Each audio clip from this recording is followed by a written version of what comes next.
Okay. Hello, everyone. This is the MGTOW Cowboy. I guess I'm trying to have a small little stream tonight. I just spoke with a fellow MGTOW, asked him if he wants to get interviewed. He said, yeah. So I'm trying to get that done. Let's see if I can get Men Gaining Their Own Wisdom on. And let's hope I can interview his ass. Okay. Step 1. Copy and paste. Okay, that's good. Looks like it worked. Let me go grab another beer, and then we will officially start this stream. Everyone, feel free to introduce yourselves. I've got this. Let's see. Today is my Friday, basically. I have tomorrow off. I have tomorrow off, and then the day after I work, and then the day after that I have off. So they did not give me 2 consecutive days. That sucks. But what are you gonna do? But anyway, what I wanted to say is I'm drinking this green apple. You guys have ever anyone in the United States? You guys ever heard of Angry Orchard? It's good shit. Yeah, good shit. But normally they make it out of red apples. Hard cider. They make it out of red apples. This is green apple. So give me a second. It'll take, I don't know, 5 minutes to get this stream up and running. I contacted what's his name? Men Gaining Their Own. What is it? It's Men Gaining Their Own Wisdom. He's a MGTOW guy. I contacted him, asked if I could interview him. So it looks like he said yes. So I'm trying to get him on. I dropped the link. If anyone else wants to join, just click on the link. Let me know if the link works. If it doesn't work, whatever. Say hi, all that shit. I'm gonna step away for like 90 seconds. Grab another beer. Let's say 2 minutes. Take a whiz. I'm gonna drain the main vein, grab a beer, and then I'll be back with you boys. All right.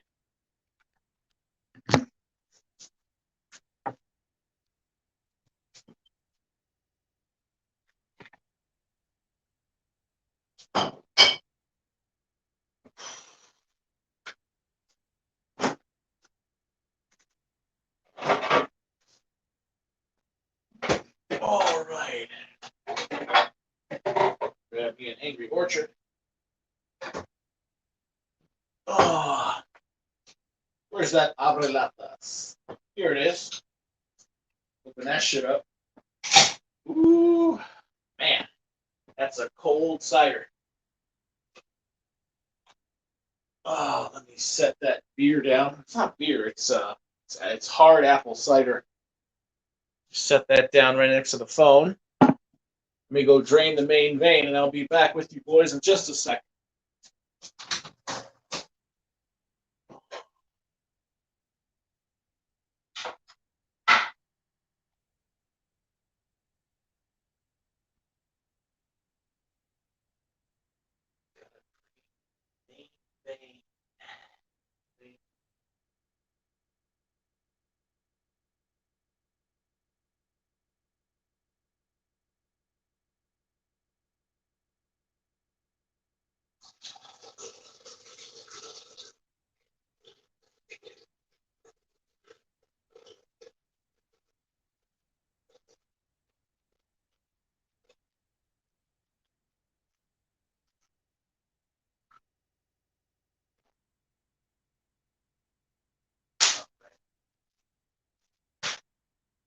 Right.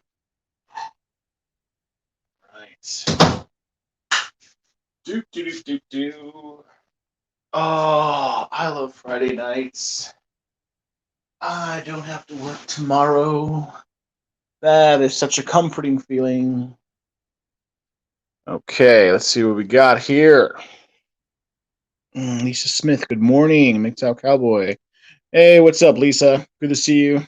I remember you. Let's see, you got David Scottsdale. Hi, guys. Okay. Right. David Scottsdale. David Scottsdale, I've never seen you before. Yeah, what's up? Where are you from? Let's see. Lisa Smith. Oh yeah, okay, here we go. Lisa Smith. I know you from Rad's channel. Yeah, right. I also know you from Rad's channel. Yeah, same here. Although I've don't really know much about you. If I remember correctly, you obviously you're a woman. You're a lady. If I remember correctly, you're tradcon. I think you're like a white woman. I think you're married, if I remember correctly. I don't know all the details, but you know.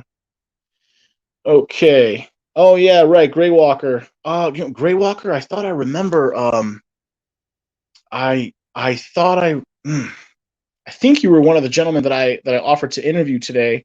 Um, yeah, if you want to call in, man, feel free to call in. If you're a red pill or a MGTOW guy, I like to periodically have what do you call it? Essentially like interview sessions. Think like like the Sweat Hotel, taxi cab confessionals kind of thing. If you have any stories you want to tell about, if you're a MGTOW or if you're a red pill, you want to share your experiences, what brought you to MGTOW, were you ever cheated on, anything like that. I like to I like to do that kind of thing. Okay, Lisa Smith. I did a live stream with Rad in December. You know what? Unfortunately, I did not catch that. Huh. Too bad. It would have been great to hear you talk. All right. Love notes. And we don't want to hear the excuse how black males didn't have fathers. Or other races of men have grown up without fathers, but they find a way to get a job and be productive. Yeah, I mean, hmm, that's a really interesting topic to talk about if you want to talk about that. I'm looking for people to call in. I can have up to 6 people. But I'm going to come back to that comment in just a second. We don't want to hear the excuse how black males didn't have fathers. Man, I don't know what to say to that. So I've at this point I have over 500 videos in my virtual compendium of MGTOW stuff, and I talk about that. I talk about that extensively. I've made a couple of videos talking about that. It's not an excuse. A lot of black males did not have fathers. So I think it's like a combination of things. I mean, where do you want to start? Where do you want to start? Have you ever read what's the name of the book? I think it's called The Bell Curve. Look what the bell curve says. The bell curve says that there is essentially a hierarchy. There's a hierarchy of IQs. According to the bell curve, the smartest people on earth are, I think it's like Ashkenazi Jewish people with an average IQ of 107. Northern East Asians like Japanese, Chinese, particularly like Manchurian Chinese, Northern Chinese, Koreans, they have an IQ of like 106. Germans have average German IQ is 105. And then, I'll leave it at that. But there's that, if you want to look at it from that perspective. But yeah, the of course in the MGTOW community, we talk about how not just men, or I'm sorry, not just white men, but black men, we're suffering from not having fathers. So, but yeah, I'd love to hear you call in. Let's talk about it.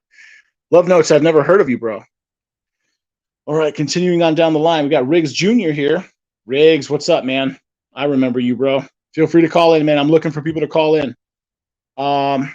Let's see. Lisa Smith. Lisa Smith says Senator Tim Scott, a Republican from South Carolina. He grew up with a single mom, scores of other successful black men.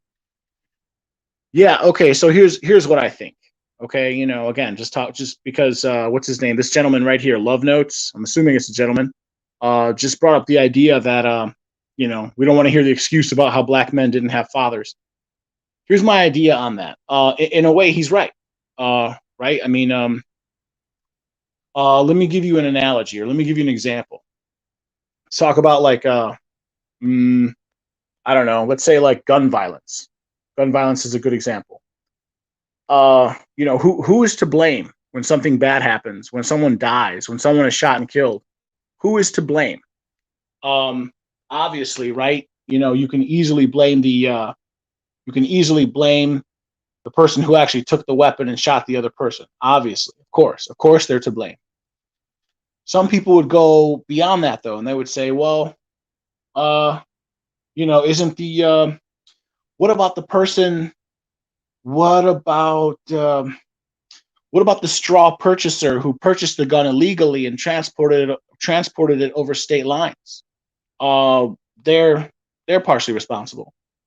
Or what about the FFL dealer who sold it to that straw purchaser, knowing that this person didn't necessarily seem on the up and up?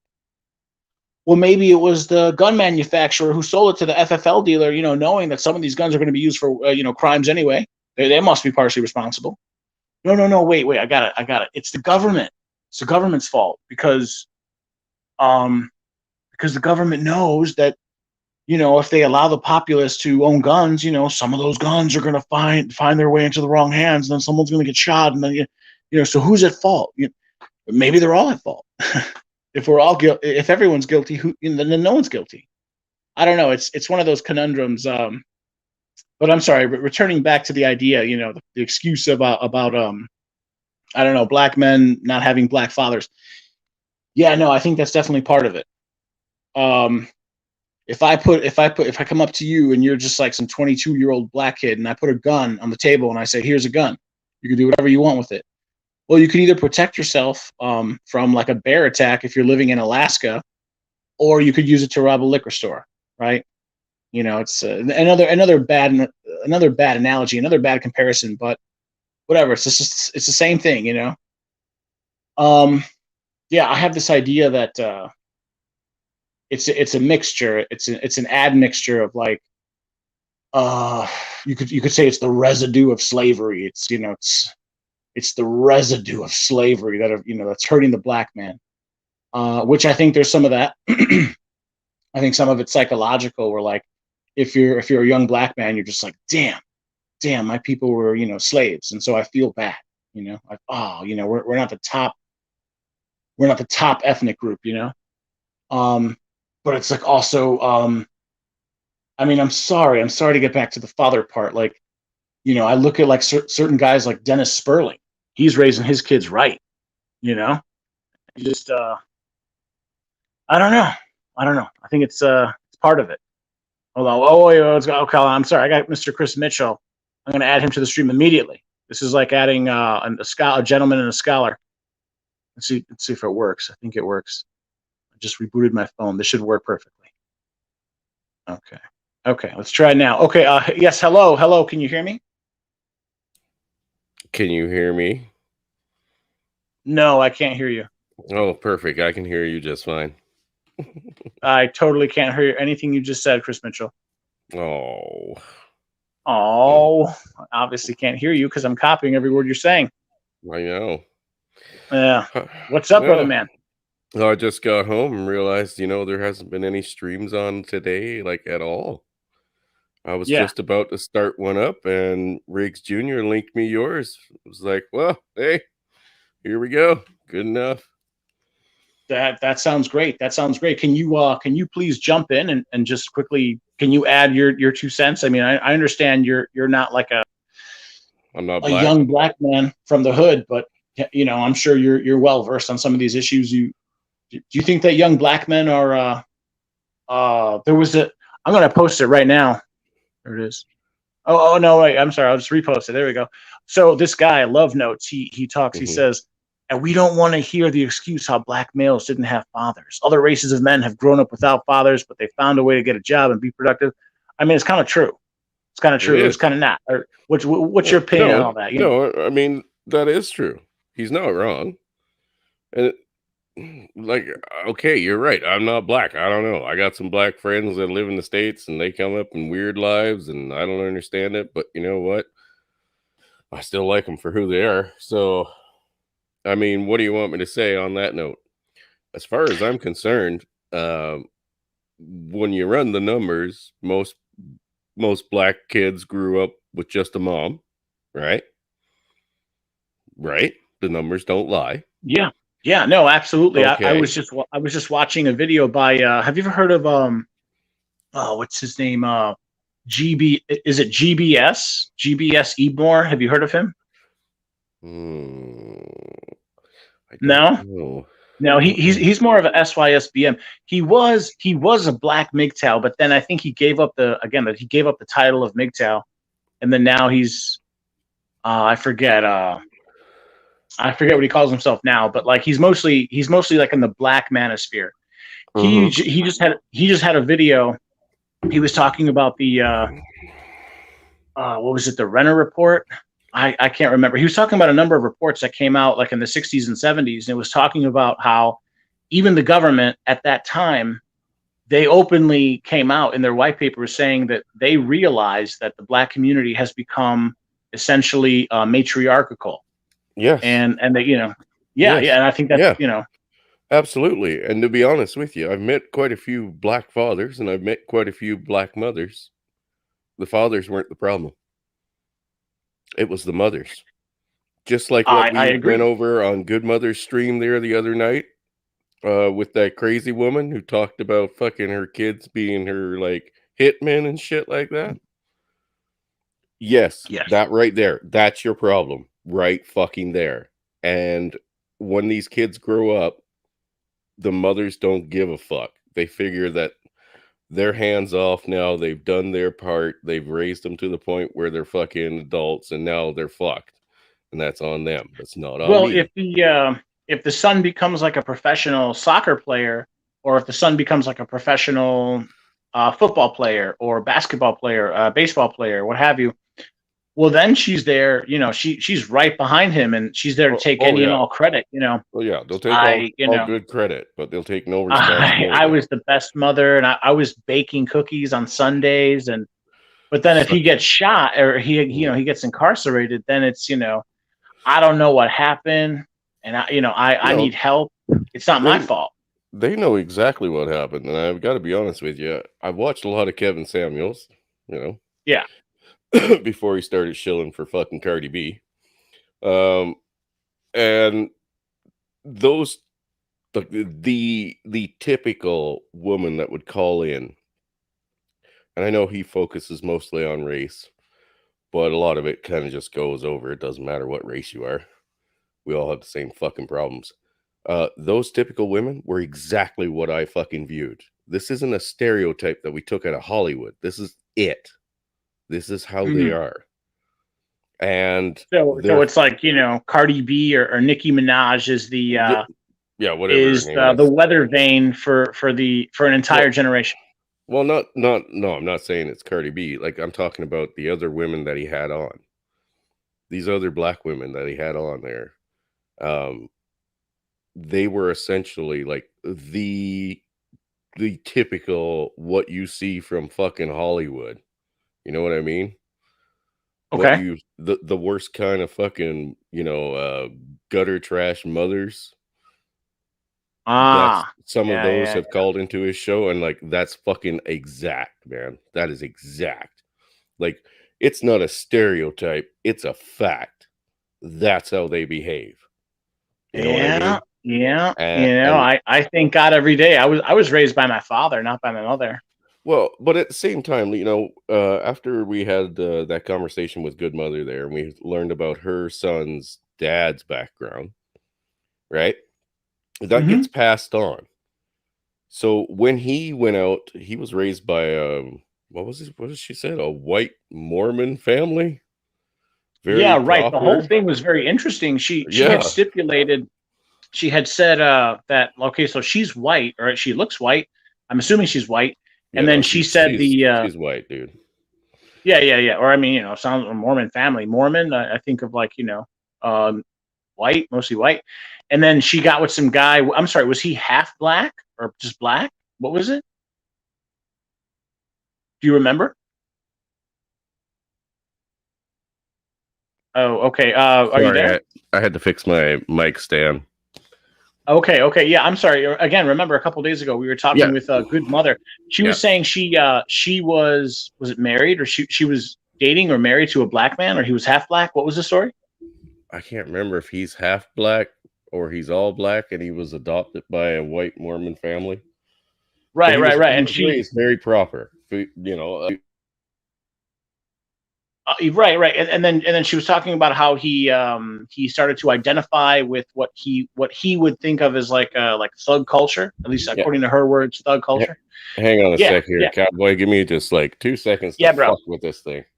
Oh yeah, go drop a deuce if you need to. All right, let me see here. I got a couple shout outs here. I just shared the stream on Shinobi Discord. Riggs, thank you very much.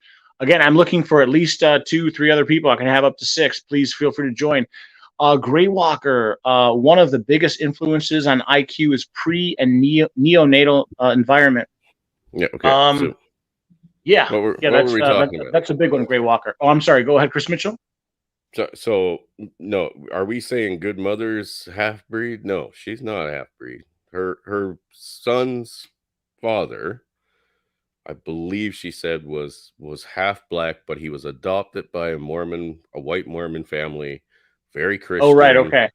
all that, right? Mr. Right. Prim and proper. And as soon as he got around people his own color, of course, you know, because as children, we're always looking to identify ourselves, even when we go into like young manhood, young womanhood, we still want to find ourselves, right?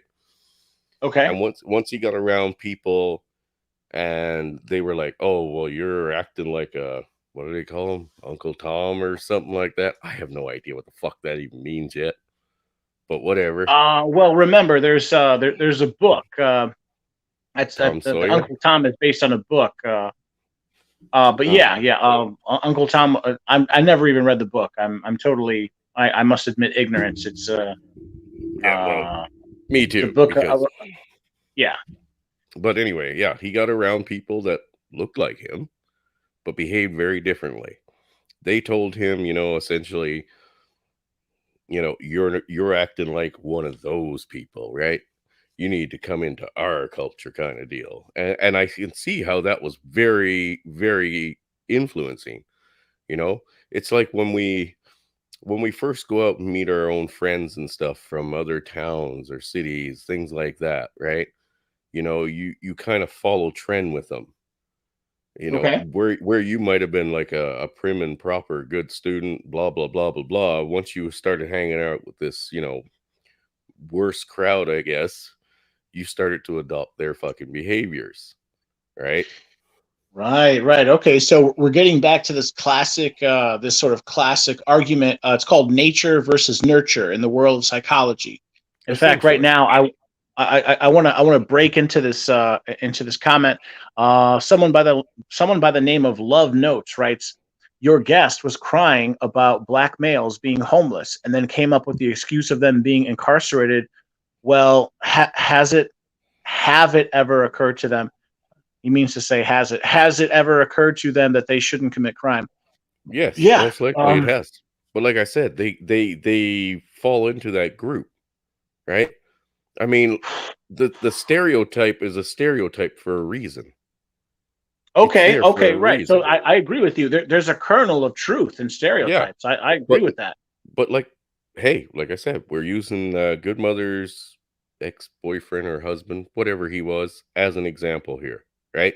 So we have a black guy who most likely looks black, and he's raised by a white Mormon family with values and morals and ethics. And as soon as he becomes a young adult and gets out into the open world, he realizes that he doesn't look or behave like the people that look and behave like him.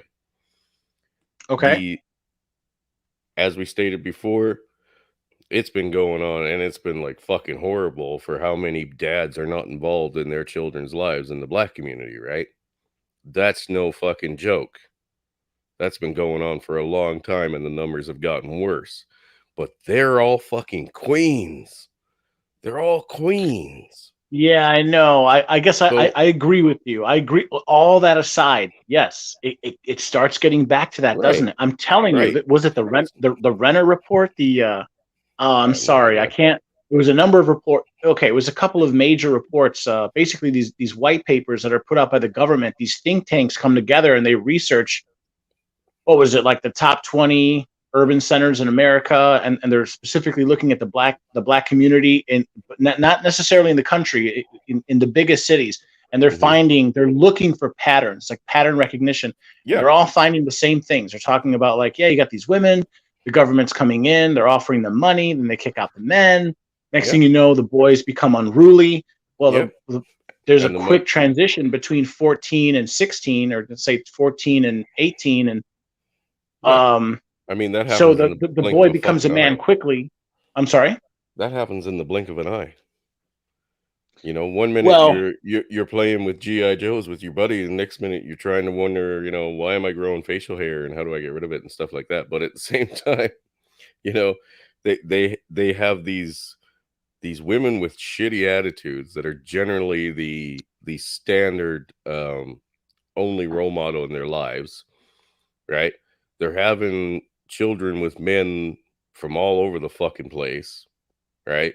Or if they even know who the father is, you know.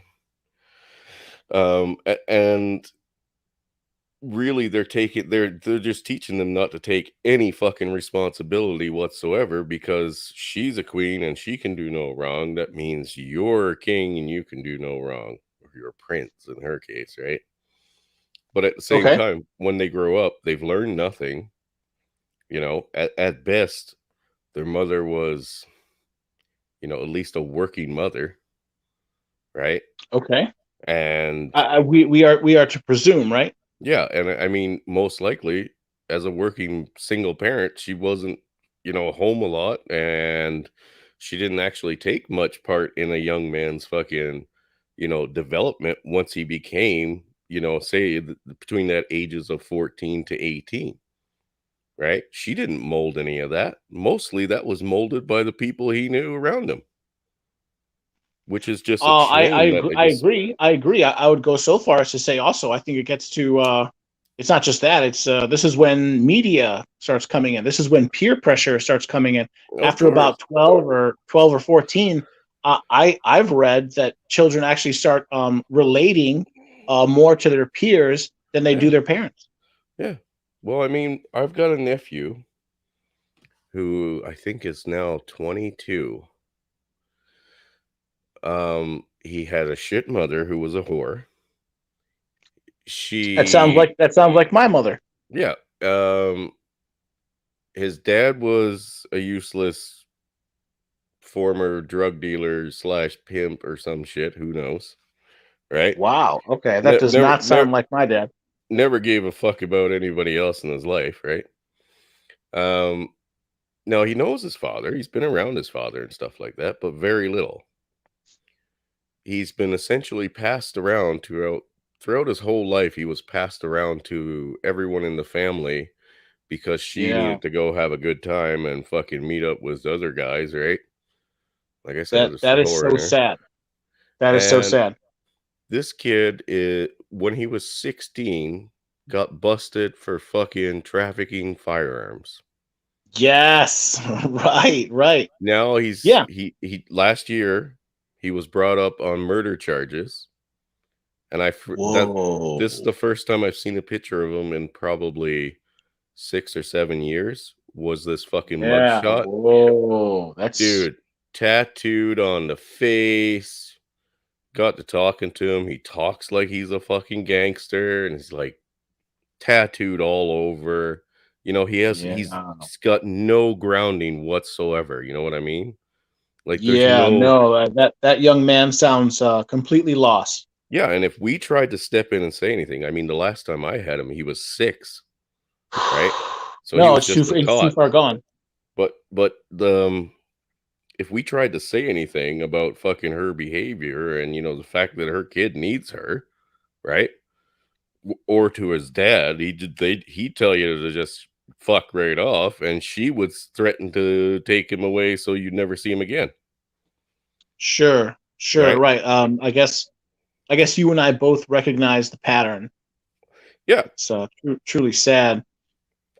Now Yeah, he's got younger siblings because their mother has finally fucking gone through enough men and left enough fucking bodies in her wake. um she's essentially settled down now, and his younger siblings are doing much better, obviously, because they had more of a stable home life for most of it, right? And they got more okay. attention because she was settling down with, instead of fucking thugs off the street. She was going for guys that were working class men, right? So she could drain them of everything they're worth. Literally. And Oh, man. dude, she has gone through 4 guys that I know of, and each one of these 4 guys were all a co-worker slash friend of the guy previous. So she was Sure. banging one dude while draining the fucking accounts of another that she was with. And as soon as the money was gone, she'd jump onto that guy and move in with him, right? And after I'm about sorry. 6 What do we call that in the community? Something like monkey? monkey Is it monkey branching, branching? I thought we had a word for it. But yeah, essentially Yeah, she would monkey branch, right? Drain them of everything they're worth, ruin their fucking lives, and start sleeping with one of their coworkers. that's classy. Yeah, That's exactly how I live my life. yeah, and these kids, man, were all fucking left in the wind.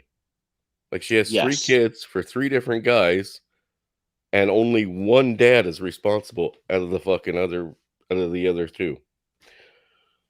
Or sorry, out of all 3. Unfortunately, that's sort of how I see the future of Western nations, or at least, if I could speak about America, that's how I see America going. I'm Okay. reminded of Professor Dutton. I've heard other people speak about this. I've heard Donovan Warland has spoken about this at length. We're Yeah. becoming like a ghetto. We're becoming like a ghetto nation where Yeah. in the Because future, and I'm hey, not talking thousands of years, I'm talking like 2 generations, my most of nephew the country is going to be just like one hood after another, where yep, fatherlessness is above like 50% plus. it's already past that. Well, if I remember correctly, what was it? Fiscal year 2019. So this is just a couple years ago. Out of wedlock births was I think it was 47%. So and that's the 47%. 47%. What's it called? Taken on the aggregate between I think they were comparing white, black, and Hispanic families, and it's just going up. So Dude. yes, it is an upward trend as Okay. well. So Okay. I say 47%. It's most likely higher now. Are you talking born out of wedlock and they don't know who the daddy is, or just out of wedlock? I think they defined it as at birth, the woman is not married. Okay. So Okay. take that for what you will. Do they know who the father is? Yeah, maybe, or most likely in some cases, Okay. But it also possibly doesn't, not in other cases. yeah, it also doesn't count in the factor, like, okay, you've got so many that, grow up without a dad because they don't know who the father is, right? We've all met those women. And then you've got the percentage that know who the dad is, maybe get married to him, only to fucking, take him to family court and remove all of his parental rights there. I'm sure that wasn't factored in either, because then the numbers would be fucking astronomical. Dude, we're at like 80 or 90%, whether it's excuse me, whether it's their choice or not, right? Um, If you had to factor in my kids along with Chad and Tyrone's kids that grew up with yeah, no dads, you're at yeah. like 94%. Well, I'm sorry, I have to claim some level of ignorance on this. I do remember learning. I'm sorry, not all communities. I understand that in all communities this is rising, but talking again about the Black community in America, Hmm. nationally, fatherlessness is at about just over 70%. Yeah. But I also remember learning that here in Chicago, where I reside, fatherlessness is approaching more like 90%. Well, So look, fatherlessness, yeah, right. So basically, almost 9 out of 10 homes in the Black community, there is no man, there is no okay. husband. That is to say that the woman is not married. Well, to not divide it by race, if you just went off family courts, right? Yeah. Family court records as it has the record for overall, not just a race, overall is 94%. That came out last year in 2020. Or sorry, Yeah, you know what? I'm 2021. I'm not privy. I'm not privy to that information. I do admit my info is a little rusty, so I'd Yeah. have to go back and start looking at some of these stats. Yeah. So Not that not to change the subject, not to change the subject, but just a random aside. I was listening to another MGTOW. He's a British guy. His name is Pazuzu. Have you ever heard of Pazuzu? that name sounds familiar. Well, it's also the name of like a demon from the if you've ever learned about the occult. But that aside, there's a MGTOW named Pazuzu. He's an older gentleman. He's British. He's probably in his 60s. He started making content like 4 or 5 months ago, 6 months ago, Okay. No. and he was talking about car sales in the United States and how he thinks that there is a correlation between MGTOW and the economy in the U.S. Now he's British, but he focuses on the U.S. And he Mm-hmm. was talking about the most common, the most widely sold vehicles in the U.S. Do you know what the number one selling vehicle? I use that term specifically. Do you know what the number one vehicle sold in America today, as of January of this year? Pedal bike. No, it's going to be a type of car, but it's not a Oh. car. It's a type of truck, actually. Hmm. Yeah, Type of truck. it's a type of truck. Yeah, it's the F series, the Ford F series. Mm. Really? Yeah, yeah. Huh. Apparently the F series. What's it called? The Ford F series is the number one truck. I think over 50,000 were sold in January alone. It's the number one Wow. selling vehicle. Yeah, yeah. And he was talking about it. He was like, this is indicative. This is what we're moving towards. Men are not marrying women. Mm-hmm. Men are spending money on toys. Mm-hmm. We pay a lot of attention to the enclaves. New York, L.A., Chicago. But in between these cities, you have tons of people living in like medium sized small towns and so on. All these guys are buying trucks. Well, I hope, and I got my fingers crossed. I'm very, very, very optimistic about what will happen in the next few months, but I'm hoping to be able to afford that fucking 2021 fucking Yamaha Warrior, the 700. You're thinking about buying a bike. Yeah. Well, Okay. dude, the reviews on this one is like fucking astronomically good. So if you guys are going to go buy a quad, that's the one you should probably look at. But yeah, This is not a bike. When you say a quad, is that like what do you call it? A quad meaning four? So it's like four one of wheeler, those little a four four wheeler. wheeler, yeah. Yeah. Only this is not a 4x4. It's a two-wheel drive, right? Okay. But yeah, it's the little speed demons, right? Where the 4x4s are not, now they're not always slow. I mean, those Wolverines I had were incredibly fast, but it ran basically the same engine. But yeah, these are the best selling units so far in the past 15 years. Were these The units here? most the most popular the most Yeah, popular quads are what company? The it's the Kawasaki no, the Yamaha. or the Yamaha? I'm sorry, Yamaha Warrior, or sorry, not the Warrior, goddamn Raptor. the The Raptor. yep, the 2021 Yamaha Raptor 700 is apparently one of the best quads they've made to date, and they are Okay. sold like hotcakes. I totally believe you. I like to think of myself as being eclectic, as taking in all sorts of information from different areas. I didn't know that. Okay, that's Well, good to learn. yeah, and if you guys want to send me some money, I can make this a possibility much quicker. There you go. They You know, make me rich. Right. make well, it's not rich, but yeah, no, they're not cheap. No, no. Yeah, But no, that's I remember back in university, I went to school in like a small town. It was like 22,000 people during the mhm, summer. And then when school or when university was in session, the city, the town, I don't know what you call it at that point, it would balloon up to like 36,000 people because all the students would flood in. It was perfectly legal. Um, it was perfectly legal to drive these quads that you speak of. No plates on them. You got to have lights, otherwise the cops will pull you over and hassle you. But yeah, you see these kids running around. They got mud all over themselves. They call it mudding. They take their trucks out, that kind of thing. Yeah. Yeah, and Jimmy, it's a four-stroke. Yeah, 700cc four-stroke. But yeah, no, like, well, we're getting back on the topic before I got distracted there. No, that's okay. That was a very good aside.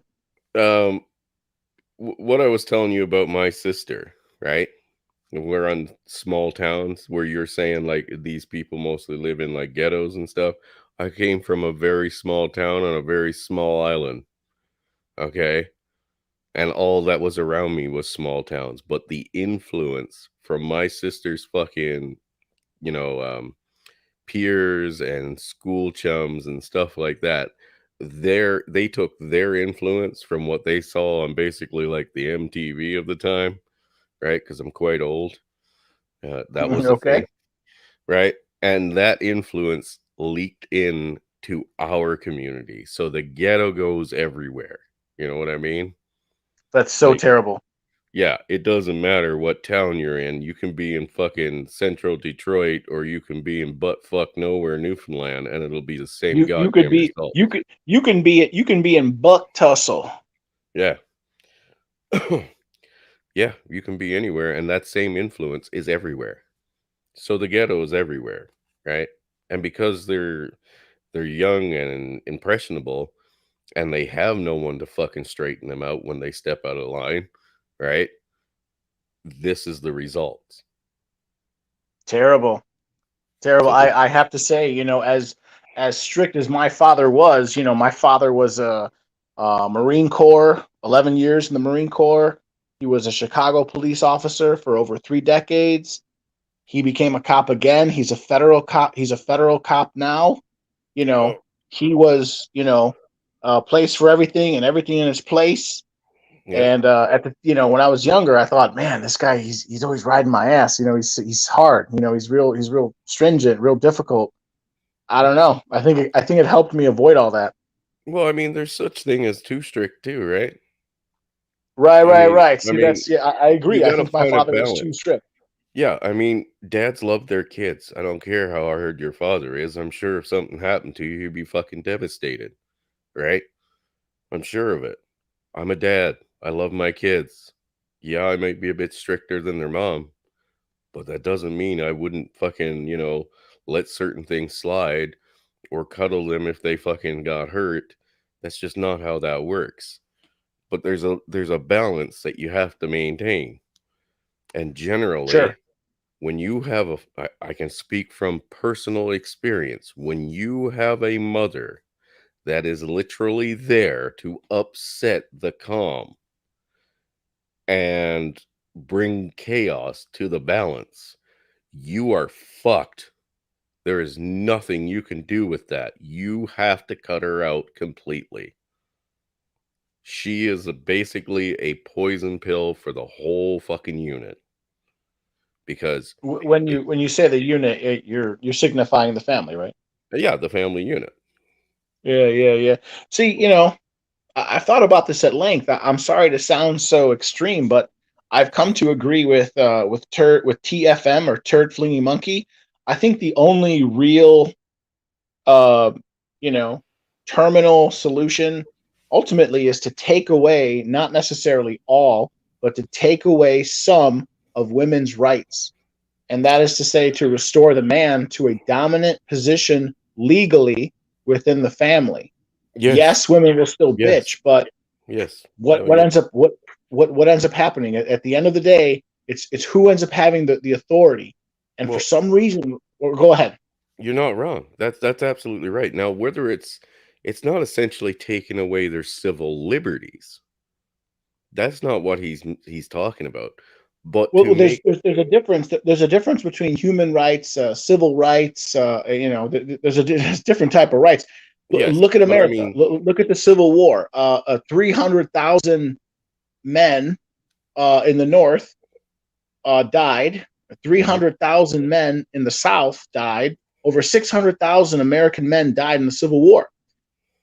Mhm. Yes, it was mostly over what you would call states' rights, but the single biggest issue was slavery, at least among the religious. And America at the time was way, way more religious than it is today.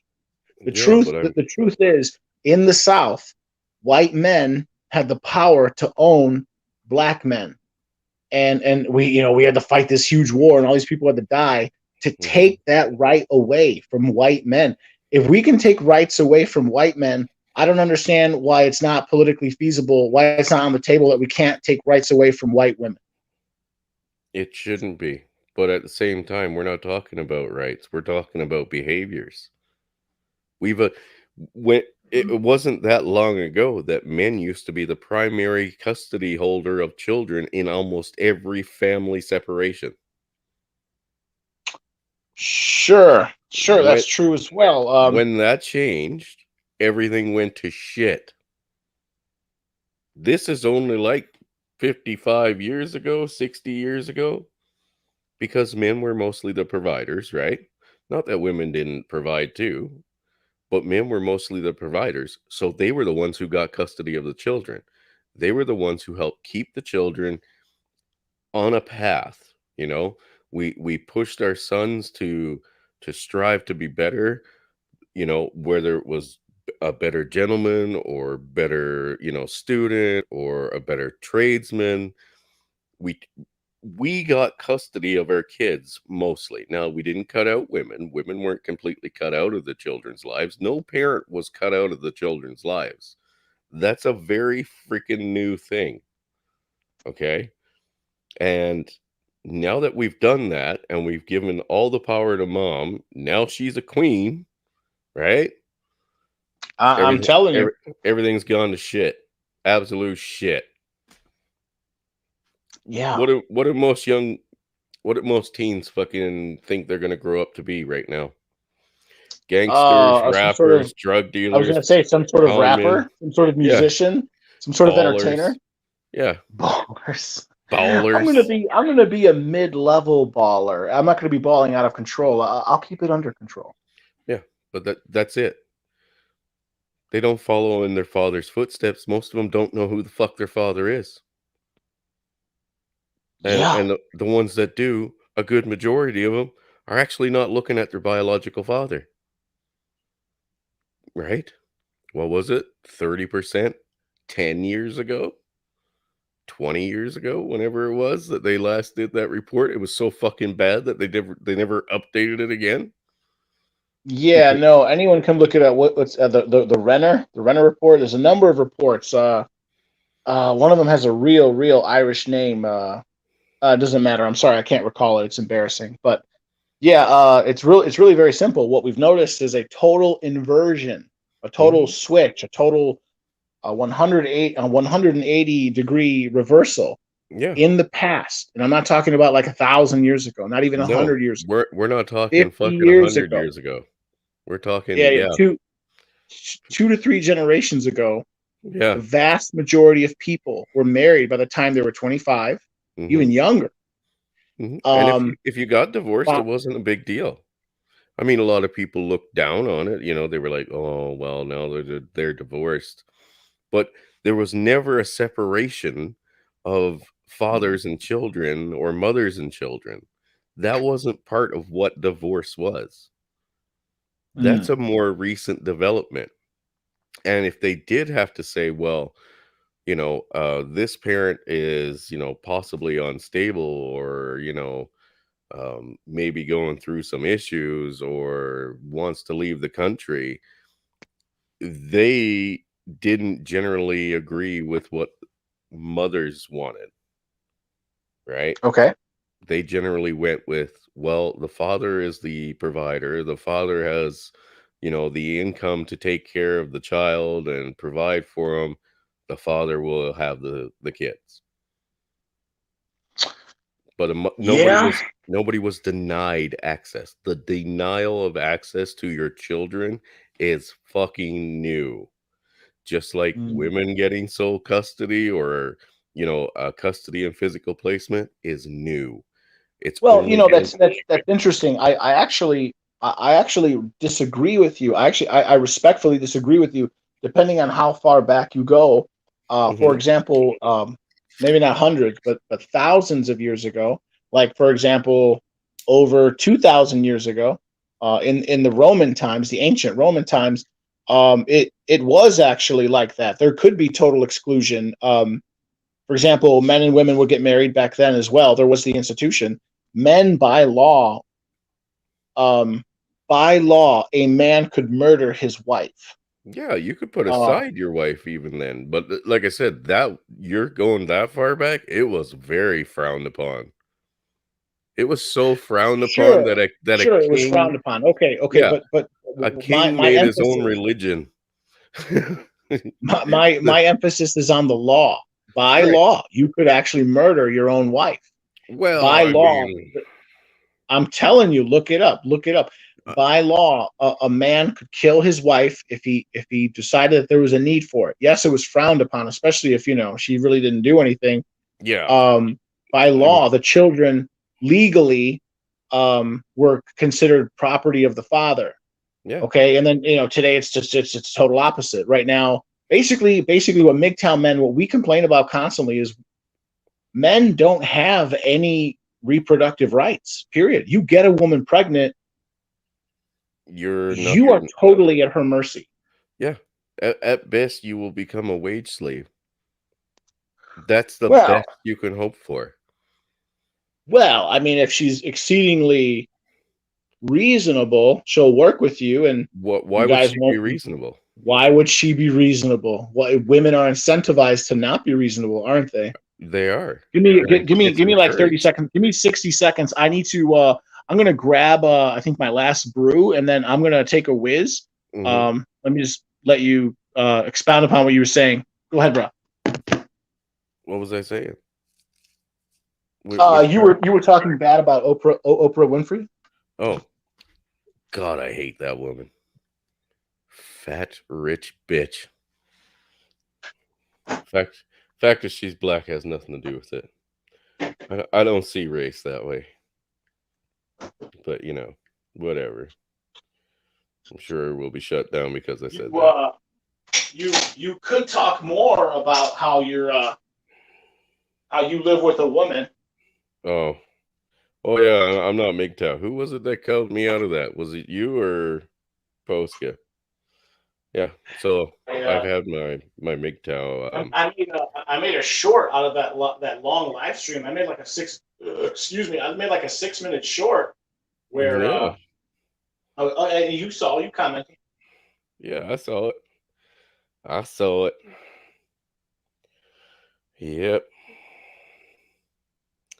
Well, no, it's been one of them fucking weeks, dude. What can I say? It's just bad news all around up here, and every time I look online, I see more bad news. You know, fucking tired of looking at bad news, to be honest with you. Um, Especially when it comes to fucking, dads getting killed. Like last month, or I guess 2 months now, when Chad Reed was shot there. I just saw today we've had another one. Only this time it wasn't the dad that was killed. It was the mom's boyfriend. I gotta ask, like, well, I kind of figure they haven't released a lot of the information, but the short of it that we got so far is they were doing a child exchange for custody time, and apparently mom's boyfriend pulled out a gun, and the dad of the kids pulled his out and won the gunfight. So Wow. yeah, either way, we got another guy dead and another one who's now got traumatized children, most likely because of shit the mother started in the parking lot. So Um. the Yeah. I mean. Yeah. Of course. I mean. Oh boy. I don't even know where to start. Whenever I talk about these issues, of course, there's going to be outliers, but I always like to talk about the law. The law. The law. What does the law say? well, Because the man. Or I'm sorry. Go ahead. no, I was gonna say what the legal law says shouldn't have anything to do with it. When you got guys who are supporting women. Like let's look at Kyle or Chad Reed there that was shot, right? His wife or ex-wife set him up to die, right? She set up her fucking simp ass boyfriend to be the one to kill him because she arranged the pickup time and location with no intention of the son actually being there. And the son wasn't there, right? Okay. So an argument pursued. She obviously worked up the new boyfriend to the point where he was already on edge when the guy got there to pick up his kid for his legal custody time, and he ended up shooting him. Now, whatever Right. happened in this parking lot tonight or yesterday, I can't even remember what it said. I think it was actually tonight. Um, what apparently happened was the woman showed up with the kids and her boyfriend to meet up with the ex-boyfriend to, hand over the kids. And it seemed Do you know any of the details? Like, were the two no, of them married at any they point? haven't no, they hadn't released all the details. That's the thing. This report's very sparse on details. But apparently, it seemed like from what the reporter gathered was the woman saw her ex-boyfriend with his new woman, lost her fucking shit, and encouraged the fucking new boyfriend to get out and bring his gun, and now that new boyfriend's dead. So, Right. So, I yeah, mean, uh, again, you've got two yeah, men. I say it all the time. Again, I'm sorry to bring up turd flinging monkey again, but like he puts it really well. He talks about how we live in effectively it's a gynocracy. He says gynocracy. He lays it forth. He puts it forth this way. He says it's in a mathematical formula. He says gynocracy equals male competition plus female choice. If we can get rid of either of those two things, we can get rid of the gynocracy. And then he talks about how there will always be male, or I'm sorry, there traditionally there would be times when there's male competition and there's mhm, times when males will work together. yeah, However, we've never really had female choice like this in recent history. Basically, one of the two have to go. And right now, he does not see female choice being taken away. Women no, have gained political power. They're not going to give it up. There is no, no way that women are going to give up the power that they have now. So now what has to happen is the worst thing in the world. Men need to come together. We need to stop being enchanted with women, hmm and we need to shun them socially. And yeah. then whatever he Well, talks about, it'll crash the system. Blah blah blah. We all know. the organization or lifestyle or philosophy that I no longer become a part of anymore because whatever. Um, this exists for a reason. Wait. Well, I'm sorry. I didn't catch that. What do you mean? Whatever. Wait. What? I'm not allowed to be a MGTOW anymore because I have we live in the same house. Oh yeah. We should address that for a second. Yeah, no, that's okay, man. And you're perfectly, loved and respected within the community. Um, well, I was just what's his name? Lazarus, aka Messenger Rising. He just sent me a text. He talked about your case specifically. He said that what did he call you? An RPM, red pill married. You're not married. I understand that, but you're essentially like a red pill married guy. In fact, there's also a Mm, channel. Have you ever heard of RPM? He coined the no, term hockey mask time. Have you ever heard of that? I heard that phrase, but I'm not even sure what that means anymore because I've kind of gotten two sides of that hockey mask time. Okay, so yeah, so basically, okay, so you are not, by the strictest definition, you are not a MGTOW. It's just that Exactly. simple. You if you live in the same domicile as a woman, you cannot be a MGTOW. But just because you're not a MGTOW doesn't mean that you're not. conservative or tradcon or red pill or whatever you want to call it. Look at okay, the most popular example I can give right now would be what's his name? Who's the leader? Who's the leader of the war band? What's his name? Not Sir Yeetus. His name Undead. is not coming. Yeah, Chronic. Yeah, there we go. Undead Chronic. Undead Chronic is not a MGTOW at all. He openly and publicly says that I'm not a MGTOW, but he's still beloved. He's revered, respected within the community. He's not a MGTOW, but that's okay. That's Mm, okay. Yeah, he's whatever label he wants to put on himself, right? Like he's not a MGTOW. What is he, a Tradcon? See, you got to know people by what they call themselves. What's well, the first thing you think of when you think of Undead Chronic? What's the I think of the term no hymen, no diamond. Have you ever seen yeah. that in this video? Oh yeah. Of course. Okay.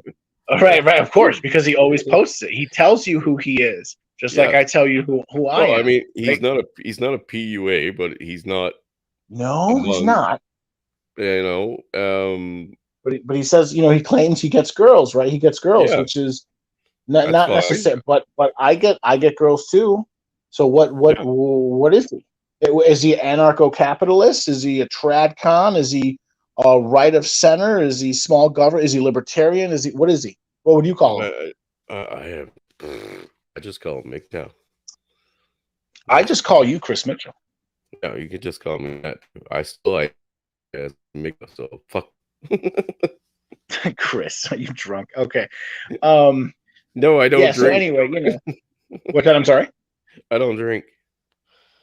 Oh, good for you. Yeah. Don't start, man. Don't start. No, That's my. I gave up drinking after my divorce, man, because Yeah. the That's trauma of what I was going through. Like I yeah. always felt like I have to be ready to be there for my kids night or day. And if I was under any influence of substance of any kind, the paranoia Right. Right. kicked You in. cannot be a top performance. Sure. Yeah. And No. Yeah. something Right. would happen and then I wouldn't be in the right frame of mind. So I just gave it all up.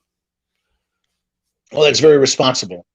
And like I said, it is true. You do reside with a woman, but you also are a father to Yep, one of your we have a children, your kid son. together.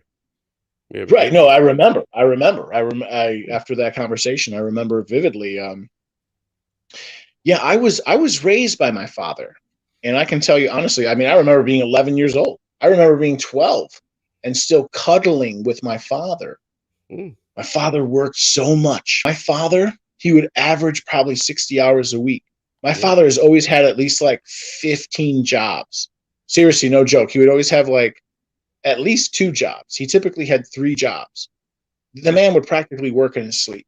And But every once in a he while, still had time for you when he needed to have time no, for no, you, right? no, no, no, not really. Yeah, no, yeah, no, not really. He never really had time for me. But yeah, we would squeeze in time. Like Yeah. he would come home and sleep for 4 hours just so he can get up again and go back to work. And in What that a time, what's that? I'm sorry. what a toxic masculinity style of life. Right, but everyone respect.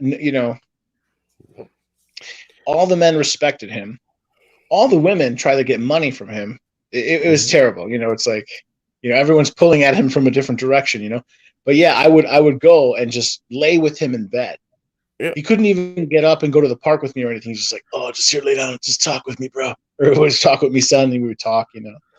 And it's just, it's one of these things. I'm telling you honestly, I was raised. My father, what is it called? Not sole primary. My dad got primary custody when I was like, I don't know, 7 or something, 8. And so basically he raised me. I still saw my mom, but I was raised by my dad. Yeah. To this day, I openly say my dad was not perfect, but None of our I dads, thank dude. my no, but none of our dads are perfect. Right, right. But No. I thank my lucky stars that I was raised by him as And not your opposed to mom. my mom. Yeah. Yeah. Yeah. So Because I mean, it's like a secret. What's that? I'm sorry. at best, your mother would have fallen into the same fucking, trad thought fucking lifestyles that women believe in now, right? She would have bought into the whole feminist game and, most likely had at least rotated through 8 or 9 different men coming into the fucking house at, different intervals, and Mm. that would have thrown more chaos into your fucking life. There was no such thing as you need to do this or be this way, or here's why we are this way and not that way. She would have just basically let you raise yourself for the most part. She would have fed you, maybe played with you a bit, or at the very least kept the roof over your head. But everything Sure, else sure. was up in the fucking air, right? And it's still to this day. I mean, that woman that good mother went over, how she was talking about raising her kids, one's 8 and one's 4, right? That is a fucking terrible, terrible, terrible position to have children in, and she's just like so fucking proud of it. So fucking Yeah, proud. yeah, I don't care how bad the fucking dad is. You know what? If he ain't beating the shit out of the kid or fucking pumping him full of drugs, it'd still be better than that. You know, he might be a fucking drug dealer himself, but at least he'd teach him, a bit about money, maybe a little bit about business. you're a little money management thrown in, right? Mm-mm. No, I get it. Yeah, no, I know what you're saying. Yeah, no, as terrible as that sounds. What's the Yeah, best? man. What's the best those boys are gonna get from that woman? I'm a queen. I'm a Right, entitlement, queen. entitlement mentality. No work ethic. Right, no pride and self improvement. No, Nothing. no, gusto towards like what's it called, like learning or intellectualism won't be. No She'll sense. stifle their scholastic achievement. Yeah, no, No I get sense it. of duty. No sense of honor. No sense of respect for each other. Nothing. They No, don't. They don't no, have no that. duty. No Women duty, and are they don't have women don't have loyalty. There's no no. see. And I'm gonna say this too. Women have no sense of loyalty or honor or duty or anything. That is not their place. It is not for them, and they've never had it. It's just something they don't have. Period. I have this comment that is asking you to comment on. Okay, so there's this person, Love Notes, who I think is actually Men Gaining Their Own Wisdom. I think he joined the stream under a pseudonym. He reads, the question reads, can you can the caller explain why the white queen, so I guess white women, can the caller explain why the white queen is left to be a single mother when she procreates with Pookie? Why isn't she vetting the men she sleeps with? Question mark. You want to talk White about that for a queen. second? Are we talking white women? It's all the same fucking Yeah. thing. So why? What is What? it? Why can Why you are explain why white women do the same are thing? left to be single moms and they get together with black men? Why isn't the white woman vetting the men that she sleeps with? That's how I would rephrase that. It all goes back to the MTV thing. Why are young men? Why are young white men acting like young black men or gangsters or rappers? Because that's what they're culturally raised around, and that's what's popular for their age groups at the time. When they get out into these peer pressures of get around these people, like I said, you change to suit them, to fit in. These young women, like Okay. my sister, was the exact same thing. That's what was taught to them by their peers. It was essentially what was on the shows that they watched. It's what was influencing them at the time. It's no different.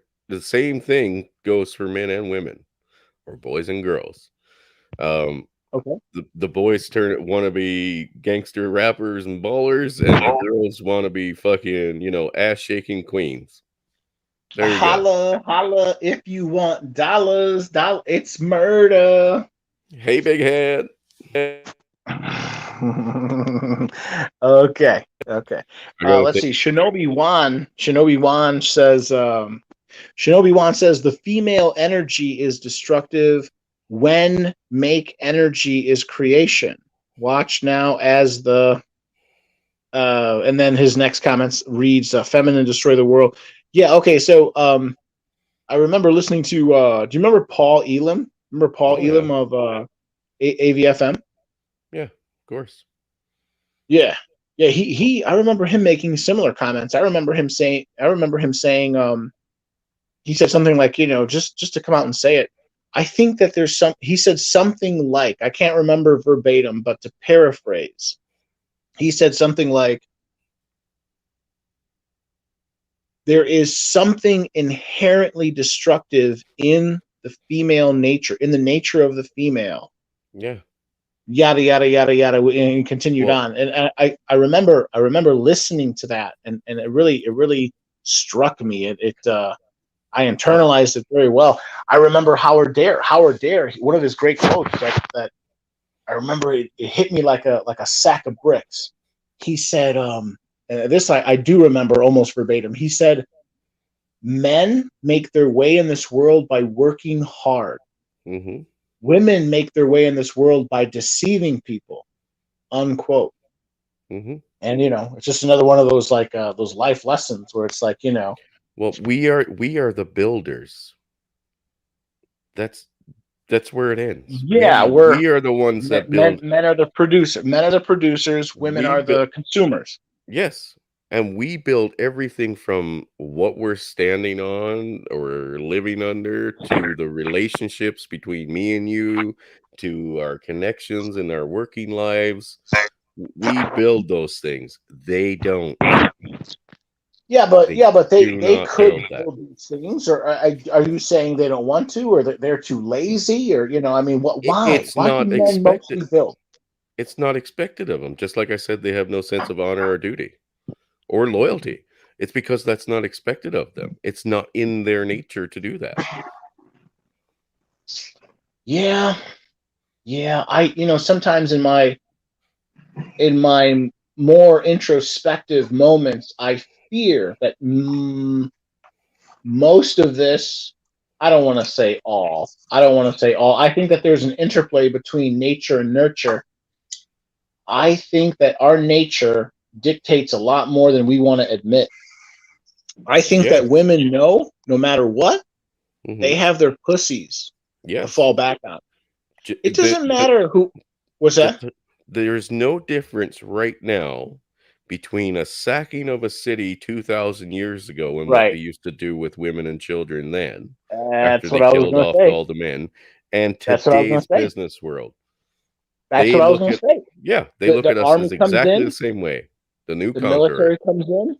You kill all the men over 8 years old.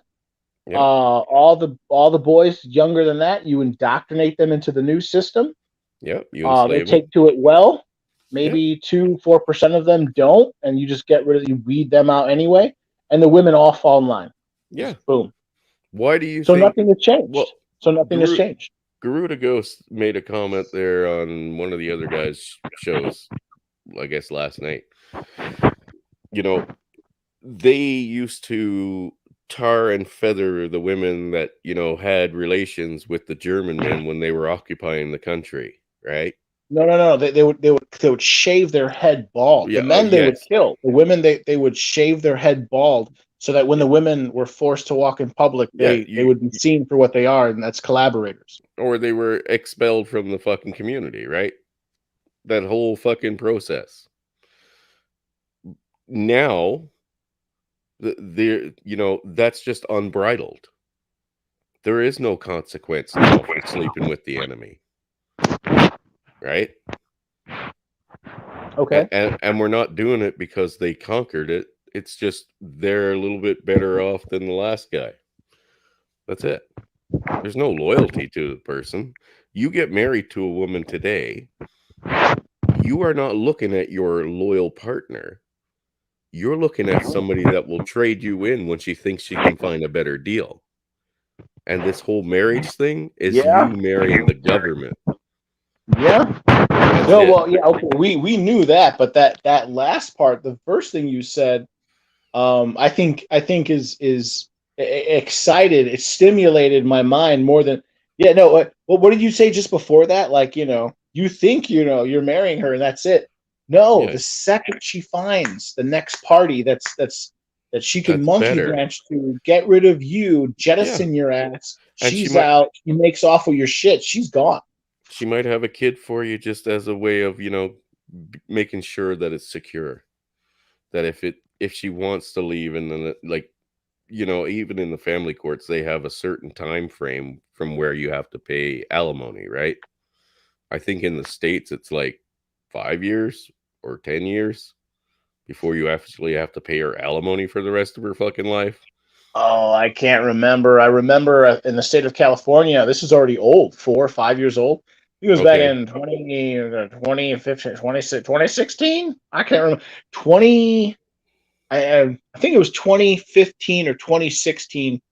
The state of California, the great state of California, they changed the law, they amended the law, and they changed it so that if a man and a woman get married Mm-hmm. and the two of them get divorced, Mm-hmm. if if the man is married to the woman for 10 years or more, if you hit the 10-year mark Mm-hmm. and or after, the woman can sue for lifetime, it's called Alimony. alimony. Yeah. Yeah, or Okay. lifetime But post spousal support. yeah, alimony, spousal support, whatever you want to call it. But child support is instant. That's instant. Right. Right. Okay. Right. So now, now we're So they'll splitting have a hairs. Right. kid. Okay. Yeah, they'll have kids, no problem. Because that's an Right. instant reward. They don't have to sit there for 10 years waiting for a clock to run out so I can get lifetime alimony. They've already Of got course. it. They have a kid today. You're done. There you go. You're Of already course. paying her. Right? Right. Right. Because they lie. They say, "Oh yeah, no, it's 50-50. Yeah. Half for me and half for you." No, it's not. Yeah. It's Yeah. half right off the bat, Right off the and bat. then after Dude, that, she half can would sue be for child support. After most that, she could sue for alimony. most Right. So most guys do not lose half. Most guys lose like 80%, if not 70. Yeah. everything. Yeah. Right. I've heard horror stories where guys making low six figs. They go from being the big man on campus. They're To 20 broke. years old. They have they have a bright future. They get out of college, whatever. They're in IT, whatever field they're in. They're doing really well. Mm-hmm.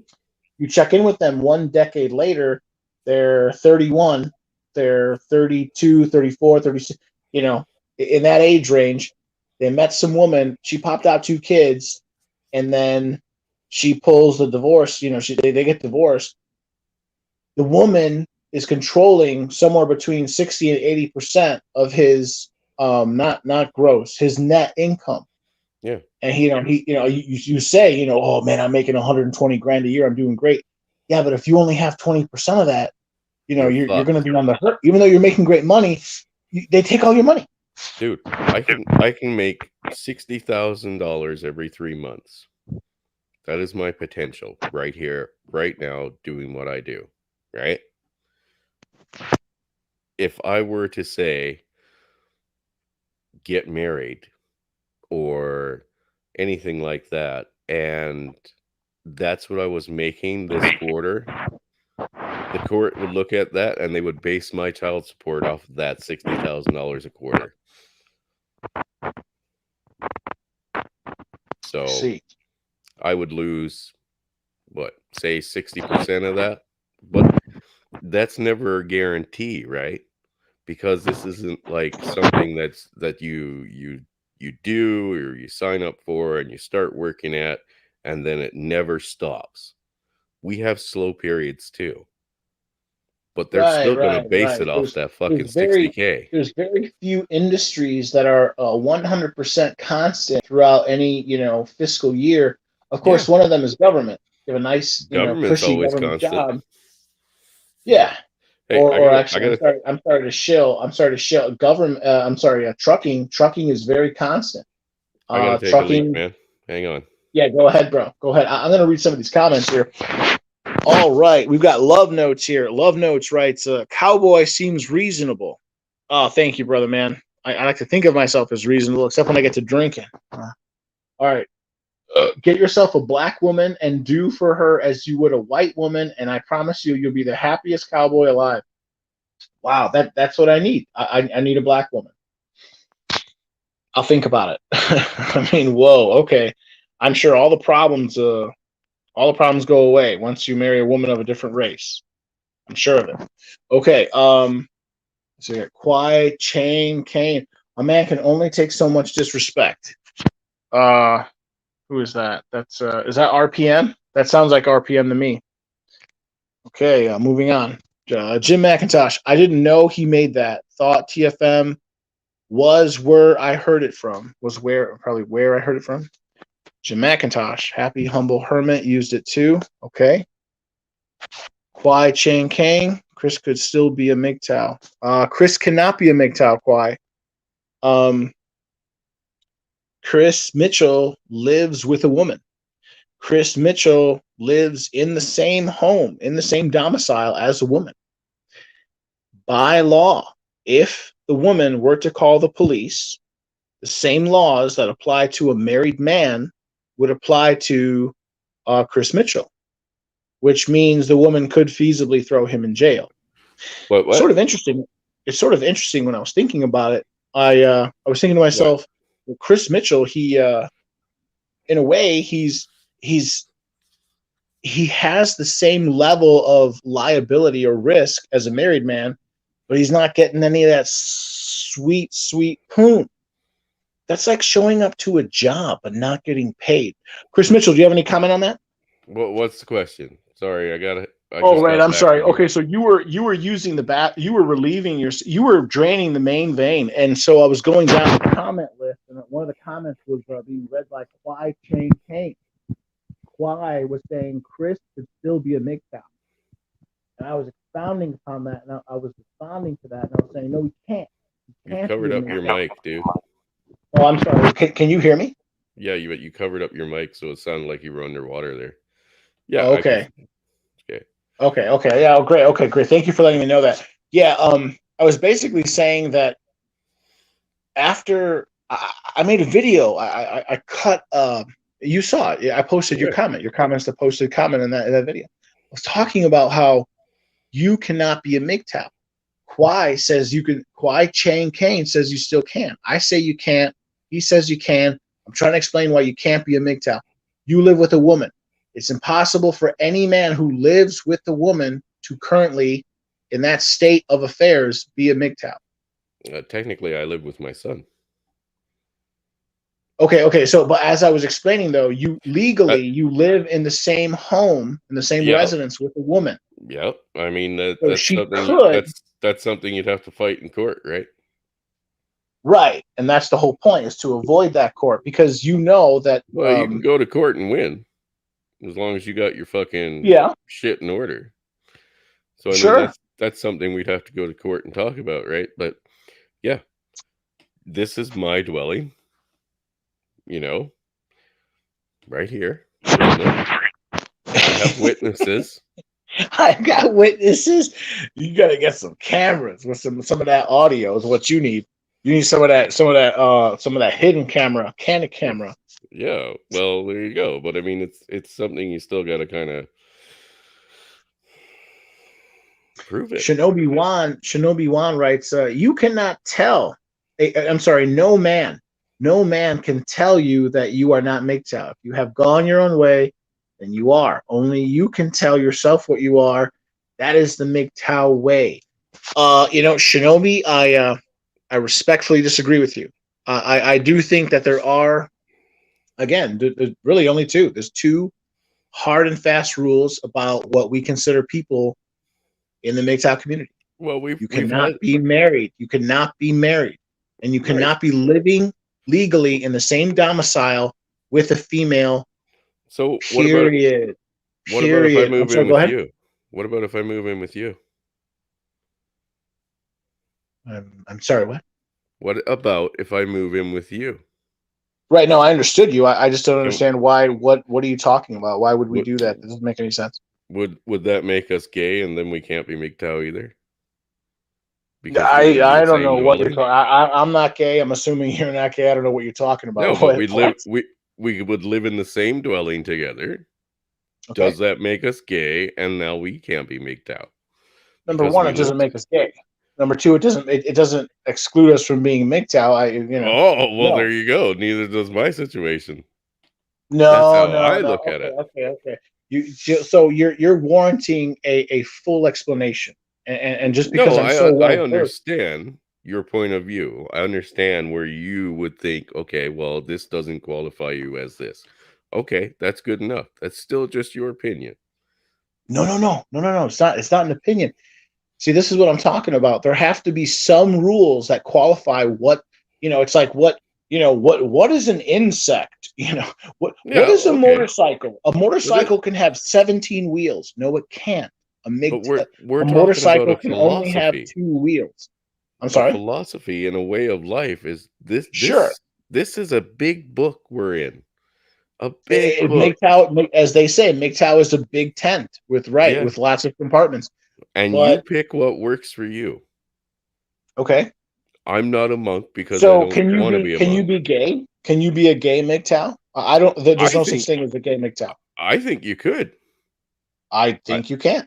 I honestly think you could because to be honest with you, right now we are getting more gay men on our side because the feminists have run out of people to attack, so they've now attacked their first initial supporters, which was gay men. It's Well, awesome.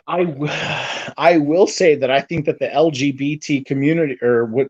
I'm sorry. Who are they now? The LGBTQ Who knows? FU plus minus whatever. I'm just call it the LGBTQ. The LGBTQ community, the Transformer community, whatever. They've actually, I agree with you. They've done more for men's rights in the last 5 years than the MRM have done in the last 50 years. Yeah, In a because way, so I agree with you, but no, no, the, no. I don't.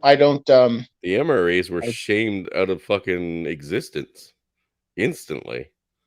I don't think they've gone away. I don't think they were shamed. I think they haven't gained any traction. They They're haven't. trying to change the laws Well, right and now, but we're far from that. they're also playing by the rules that are set by There you go. people who set up this fucking shitty system the way it is.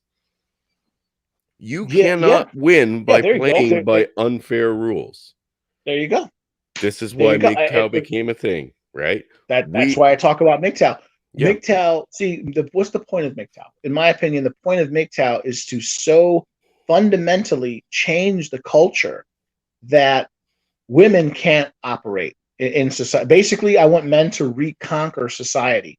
But yeah. okay. So now let me talk about. Oh God, let me talk about a. Oh God, okay. There was a guy I was researching. His name is Gramsci, Antonio Gramsci, and he was Okay. talking about how communisms and that we need communism. Communism is great. I don't agree with his assertions that we need communism, but there are some things that he talks about that I agree with. He talks about how to take over a society. Right. He talks about how. What's that? I'm sorry. Right. How it's not about conflict, it's about fucking changing the minds of and behaviors of people over everything Yeah, the else. hearts and minds. Yeah, the hearts Hearts and and minds. It's minds. hard. It's hard to conquer. It's hard. It's not. It's not armies by day. It's guerrillas by night. It's Yeah. he talks about how he talks about the political society and the civil society. Political society is the military, the police, the politicians, the bureaucrats. Those people are always going to be in lockstep with whoever's in charge, whoever's in power. Yep. You want to overthrow the government, you want to overthrow, you want to get power, you got to do it through the through the civil society, through education, through the institutions, the family, through religion, Mhm. or the absence of religion. So you do it that way. You need to change the culture, or as they say, laws are downstream from culture. It all starts from culture. Change the culture, change the cultural values. So that's what he talked. So that's what I'm saying. I want to change the culture. I want to get to a point where most men will not marry a woman. Yeah. They won't touch them. And that's You can have the prettiest. In the coming years, if I win or if I get what I want, you're going to see the most beautiful women 6s and 7s and 8s making videos saying, I'm 22 years old and I Then, can't get a man to marry me. I then, cannot get a man to date me. They come in, they fuck me, and they leave. well, What's going on? we're finding more and more of those every day. They might That's what not I be want to see. 20, but they're 30, right? I'm sorry, they're what now? They might not be 20, but they're 30. 30 year You olds are know, saying that. you know. I just have this idea that we should try to take over. We MGTOW men, you know, if you want, I will give you the status of honorary MGTOW. Chris Mitchell, do you want me to make you an honorary MGTOW? No. No, That good. would be I agree. I don't think you. I don't think you hypocritical. deserve it, Chris. I don't think you deserve it. That'd be I see MGTOW Marine in here. Hey, MGTOW Marine, you should call in, man. Feel free to call in. I can use some fresh blood. I'm sorry. Go ahead, Chris. that would make me a hypocrite. Right? Well, again, like I said, maybe you're what's that called? RPM. You're red pill married, but you're not even married. No. So I don't know how to describe you. Well, I mean, I'm not as bad as Donovan Sharp or Rollo Tomasi. I mean, are you any better than these men? Yes. Okay, tell me all about it. Well, for one, I don't lie to you. There you go. Okay, yeah, lead with your strongest. Yeah. Number two, I ain't here to ask for your goddamn hard work and money and tell you a story on shit that I don't live myself. Oh shit! All right, you already won the argument. You're right. Now Yeah. I think about it. That's totally true. Who does do that though? I've never heard you shill. Yeah, Sharp. I think Donovan Sharp does. Does Rollo Tomasi? Does he show? Of course he fucking does, dude. Of course he does. You kidding? Who do you think Donovan Sharp learned his shit from? Where do you think Hey, they learn from the learned this best. scam? Fresh and Yeah. Fit? Okay. Fresh and Fit are their fucking proteges as well. Okay. Okay. No, I didn't know that. See, the real truth is like I've heard of all these groups, you know, but I must admit I'm lazy when it comes to my MGTOW vigor. I don't engage in any gatekeeping. Well, Who found out? that wasn't part of I'm sorry. gatekeeping. That was just exposure after he, essentially took his fucking scam too far. All of them. They all You're took their talking about scam. Fresh and Fit now? Who Well, I'm sorry. Who specifically we are you talking about? all three of them. All Oh, three of them have all done the same thing. They took their scam too far and told too much bullshit, and then it came out, hey, you're not living this life. You're not behaving like this. This is a fucking lie. And people are paying you money to basically be lied to about a lifestyle that you yourself don't live. I see. So See, another problem is I don't know a lot about all of these characters. I've heard of Rollo Tomasi. I know that he's married. He talks about spinning plates. That's the extent of my knowledge about him. Donovan Sharp, he's a light-skinned black man married to a white woman, and everyone makes fun of him because his wife is like older or is used up, or I don't know what they say, but he's been caught lying. Or no, he's a convicted criminal. Now that I recall, dude, he's a scam artist. Why do you think he fell into the scam? Hey, here's one you probably don't know about. Coach Greg Adams. He's one of them too. Yeah, no he way. is. I have a lot of respect for CGA. Coach Greg Adams has been on every one of their fucking shows. He is one of them. Trust me. I mean, is he really a scammer though? Wasn't he like a high school or he was a high school coach? Community college basketball coach for years and years? Yeah. At one point, he got in trouble with the law. He was living in his car.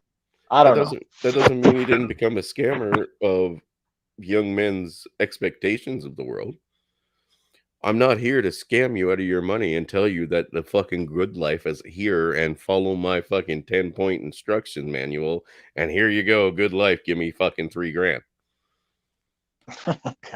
If Hammerhand came on First here off, tonight, it's only $2,000. well, Okay. I'm sorry, but if Hammerhand came on here tonight and told you something like that, would you be a little bit surprised? Yeah, coming from him, yeah. Coming from anyone that's generally respected in the manosphere, essentially. Yeah, no, I agree with you. No. Hey, I've never asked for $1. I've No, never but asked for $1. Going you know forward, what? though, I think Asking I'm going to create like a puppy channel or like a kitty channel, and I'm going to dude, have pictures of puppies and stuff, and I'm going to try to make money. you're not following me here. I don't have a problem with somebody asking for a donation if you feel the content is worth it. Okay? That's not what I have a problem with. What I have a problem with are PUAs who are selling you bullshit. Bullshit. Let Okay? me. If I went out and picked up But it's 3 all hookers about tonight, ass. yeah, if It's I all went out about and if I went out and box. rented 3 hookers tonight, brought them here, right? I've Let's done say that they before. 9 out Oh, of I'm sorry. 10s. They're nines out of 10s, right? No, I've never You're had like, nines, bro. these I are had a all girl. these are all my girlfriends, man, and I don't pay them shit. That's That's a a lie. fucking lie, Yeah. right? And I want you to support my bullshit by signing up to be just like me, even though me All right, all is right, all not right. real. Let's slightly change the subject, but not really. Let's just talk about a different character. Have you heard? I'm sure you've heard of Aaron Clary. Have you Yes? seen that lately? Let's say over the last year, maybe two Yeah. years, he's been shilling a lot more. Yeah. I understand that he's not a MGTOW. I understand that No. he's come out against, or he has had some disparaging remarks against MGTOWs. Yeah. Um, but whatever. I continue to be. I still listen to him on occasion. Have you Well, noticed lately he's been I'm doing not a lot of super chats, $100 minimum super chats. Join my minimalism course for only $200. Have you seen this? yeah. And there's a reason why I don't follow Aaron Clary either. Not because he Okay, doesn't have well, some good information. He does he have does have some some good really good information, but information. I'm not saying his books aren't worth the buy, but to be there you honest go. with you, you you gotta know where the line is. I'm not saying that Where, Donovan where's Sharp, the line? Rollo Tomasi, Coach Greg Adams, and Fresh and Fit haven't dropped good information. However, it's good information that's taken from our books essentially and then fucking wrapped in some shilling for bullshit. It taints the rest of us. That's where I Yeah. have a fucking problem. I don't, you know what? If you want to go Hormax, but let's talk Oh yeah, about bro. the risks first. Let's talk about the sexual Yeah. assault charges. Let's talk about the Yeah. sperm jacking. Let's talk about the lifelong fucking I'm sorry. I'm entrapment. sorry. If I may correct you, it's not sperm jacking. The technical term now is spurgling, burglary and sperm. Oh, It's sperm burgle to spurgle. Say it with me now. Say spurgle. Say it with me now. Spurgle. Spurgle. That's a real word, I believe. I'm serious. I looked it up. Hang on. Yeah, My right. Sperm microphone won't hit jacking. the thing. Yeah, the technical term is to spurgle, to burgle the sperm. Chris Mitchell, do you remember the case with what was his name? Is that Drake? Remember that famous rapper Drake? Yeah, dude, I've done a video on it. Oh, I didn't know that. Okay, yeah, but Drake was That's because messing with some IG model. Next thing you know, she's trying to spurgle his ass. yeah. Now she's trying to sue him because he tried to protect himself by putting some hot sauce in the condom. You can't win with these hoes. I'm telling you, women, when they have equal rights, they will mercilessly try to enslave all the men around them using the How laws. how is that an equal right? Well, How, see, that's how, the thing. The whole concept of equality is a lie, but they just use it to try to yeah. gain political power, and so on and so forth. If, Let me take if this opportunity. I see Kwai Chang Kang. He says, I lost everything. Quiet man, call in, man. I've been meaning to talk to you for years, man. Give me 5 minutes of your time, bro. I know you're living in Des Plaines. It's hard in Des Plaines, but give me a call. Call in, please. All right. So here's the thing: if we steal their eggs, is that illegal? Oh, Like well, seriously, yes. if I mean, the forced carnal knowledge of a woman, yes, is illegal. You can't steal her eggs by putting your finger up there, but you no, can put I could your put a needle business in her and start into sucking them her out. business. Oh, okay. Well, I was going to say, if you force yourself into her so that your goods meet her goods, that's No, no, considered, sexual assault. no, no. I mean, like if I got some chick, and we started seeing each other, whatever the case may be, and while she slept, I gave her a little something to keep her out while I took this long ass needle, stuck it into her ovaries, and started sucking out her eggs. Is that legal? I mean, after all, they're You just her know, eggs. She's just gonna I'm shed them. not, I, I'm not a lawyer. I'm not a lawyer. I don't know, but Maybe we should start doing that because I mean, these fertile banks or whatever, they pay a lot of money for eggs. yeah, Hey, right. I've made no bones about it. I've said before.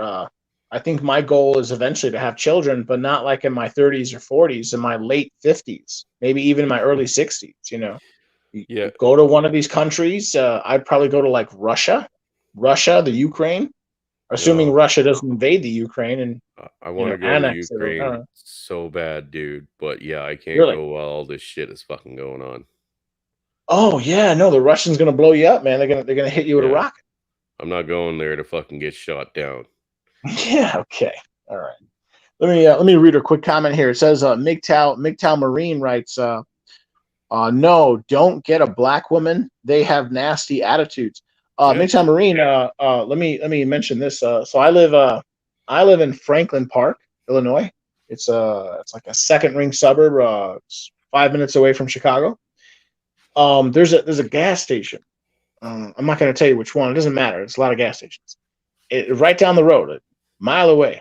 It has the prettiest black woman. This woman has freckles. She's kind of a light skinned sister. She's a light skinned black woman, if you will. And she has all these freckles. I'm assuming she's part Irish. I don't want to sound racist, but I've always noticed this, and I don't mind saying it publicly. I notice certain types of black women I find very attractive or more attractive, let's say. I find when black women have certain facial features like white women, I find them more attractive. I've also noticed, for example, like East African women, think like uh, I don't know, Nubian women, Ethiopian women, Eritrean women. They I just find them more attractive. They're still black. They're black, but they have like I don't know. They have like high cheekbones.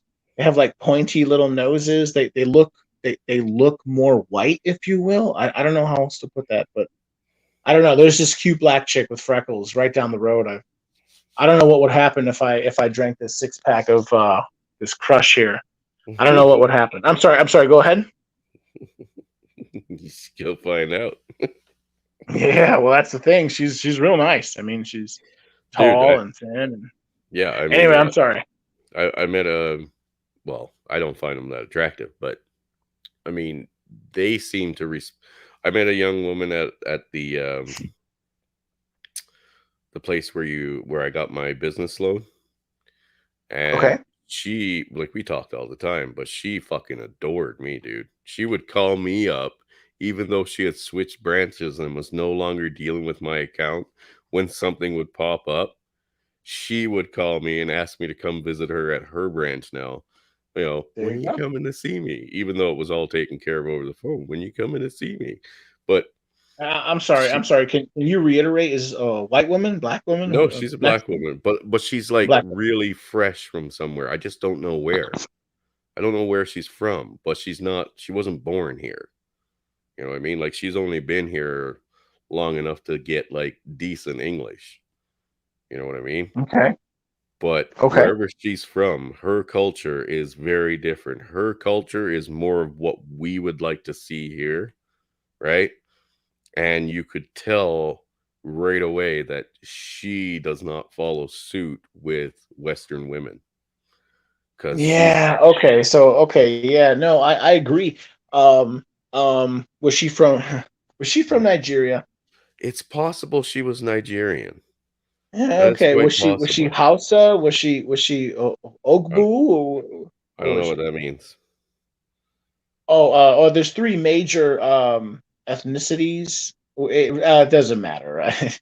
Okay, let me tell you a quick story. So a long time ago, 6 years ago, 7 years ago, I was working at a restaurant, and one of my managers was a black woman from Nigeria, and whatever.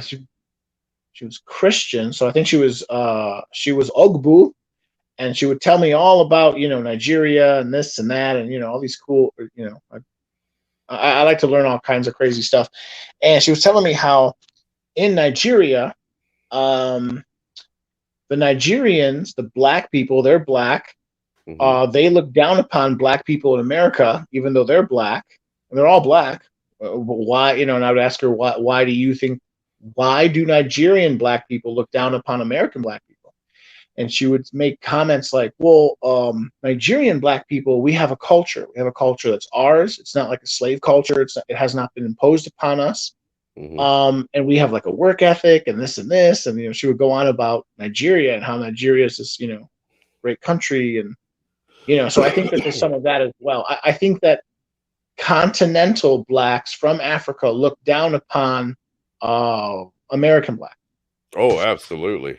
Absolutely. And like what you're saying right now kind of sounds like she might be from that same place as well because as I stated, she was a completely different person. She actually told her sister-in-law off because she was telling me the story of how her sister-in-law was bitching at her brother and actually like hit him or tried to hit him. Sure, And she was sure. like, that was the most disrespectful thing I'd ever seen in my life. You know, like we Yeah, sure, right. respect No, it's each totally other different where I culture. come from. And they're the same race. Most of the slaves that were brought over from Africa were brought from Western Africa, from Nigeria, from Ghana, from these Yeah. modern day Liberia. The same people, but Yeah. for some reason they think that they're better. And when you So talk to them, it boils these down to culture. these people that like you're talking about that have these family structures and believe in the morals, ethics, and values, they do exist. They just don't live here. You know what I mean? Yeah, Excuse me, they're not born in the West anymore. Um, yeah. No, we're screwed, man. I'm telling you, it's at this point, my long term strategy is not to get anyone pregnant. To advance in my career, to try to keep my health in decent shape, my mind in decent shape. It's called FIRE. FIRE. Have you heard of FIRE? Financial independence, retire early. mm, Yeah, yeah. I want to become like a. I want to become like the duplex king of Lake County, Indiana. I want to start buying up all these two flats. I want to become a slum daddy.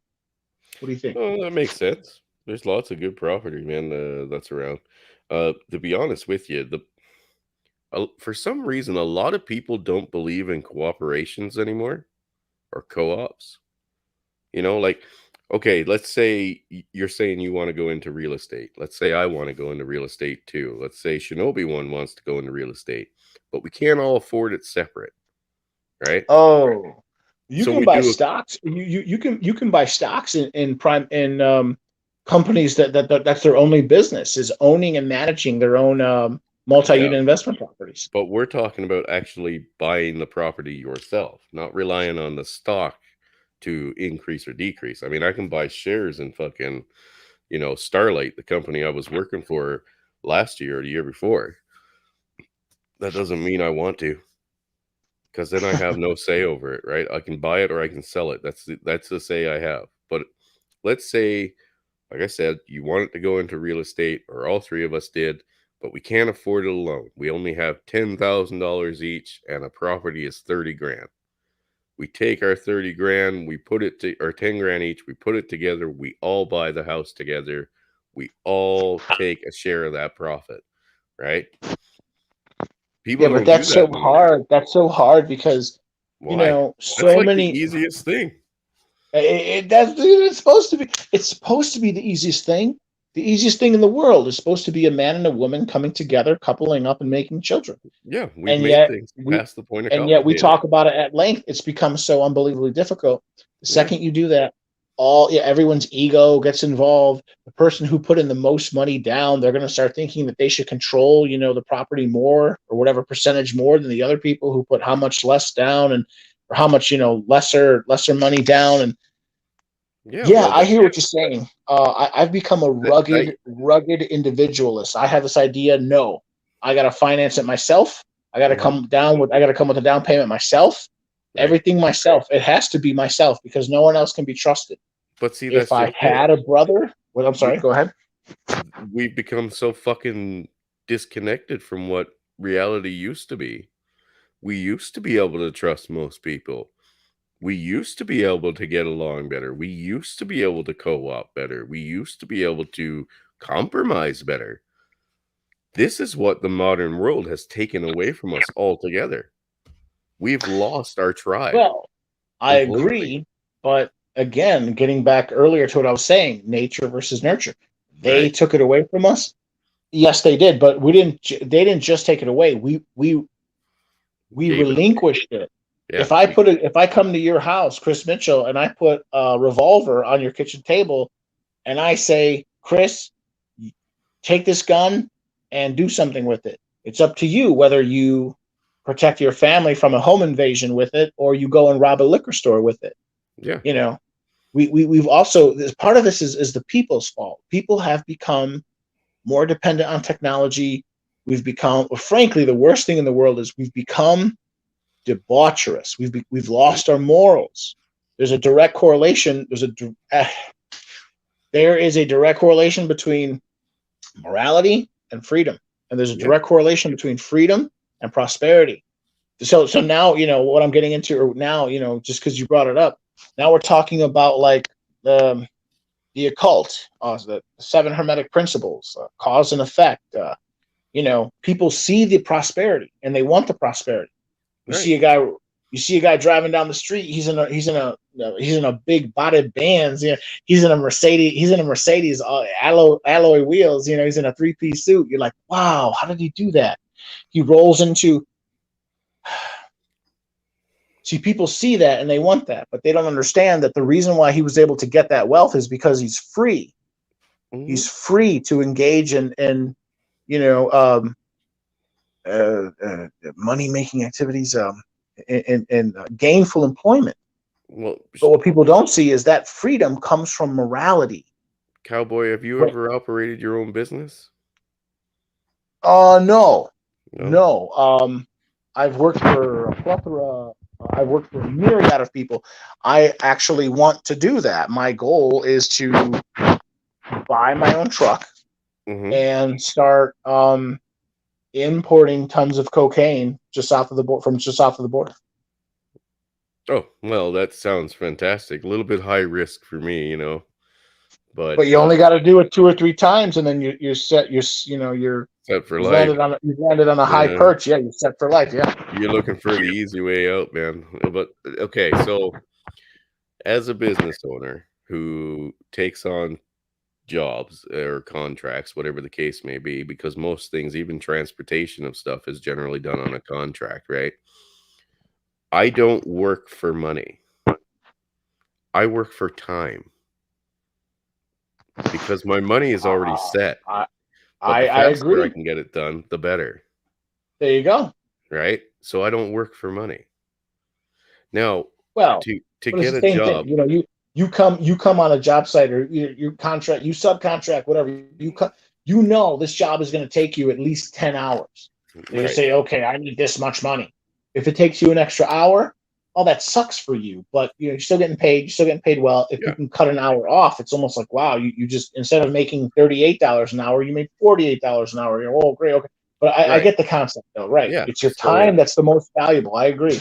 yeah, and that's the one that because my money is already set, right? We have a contract. These people pay out the contract after the job is done. Now, if the job takes me a week, then it takes me a week. If it takes me 3 weeks, I'm going to be making a hell of a lot less money at the end of it, right? But the change of mind that comes with operating a business is essentially you have to not look at what you want, look at what you can bring as a solution to other people's problems. What is their problem and how can I be the solution? That's what you sell them on. You don't sell them on, you know, your prestige that you've had throughout the years of operation. You're just selling them on fixing their problem that they have right now. What they're Sure. looking at is a problem. What you need to be is the solution. So Yeah. I that's mean, how you I don't sell know. yourself. I don't know. I've never run a business. Obviously Yeah, you have. yeah, I've heard that before though. You and find a niche, you find a need, and you fulfill the need, and you yeah. do it at like a competitive price, and you watch your business grow. It's like a chia plant. It's Well, chia. You even just a feed that thing. competitive price. I'm not the cheapest guy out there. I'm not. In fact, this job that I took over, right? To do my part, I charged them just as much as the other guy was asking for doing my part and the step beforehand. Okay. But my price was the exact same. And they took it. Do you know why? Because they had a problem and I came up I'm with a sorry. solution. They had a problem. Because you were the first guy who could fix it. I was bringing them a solution.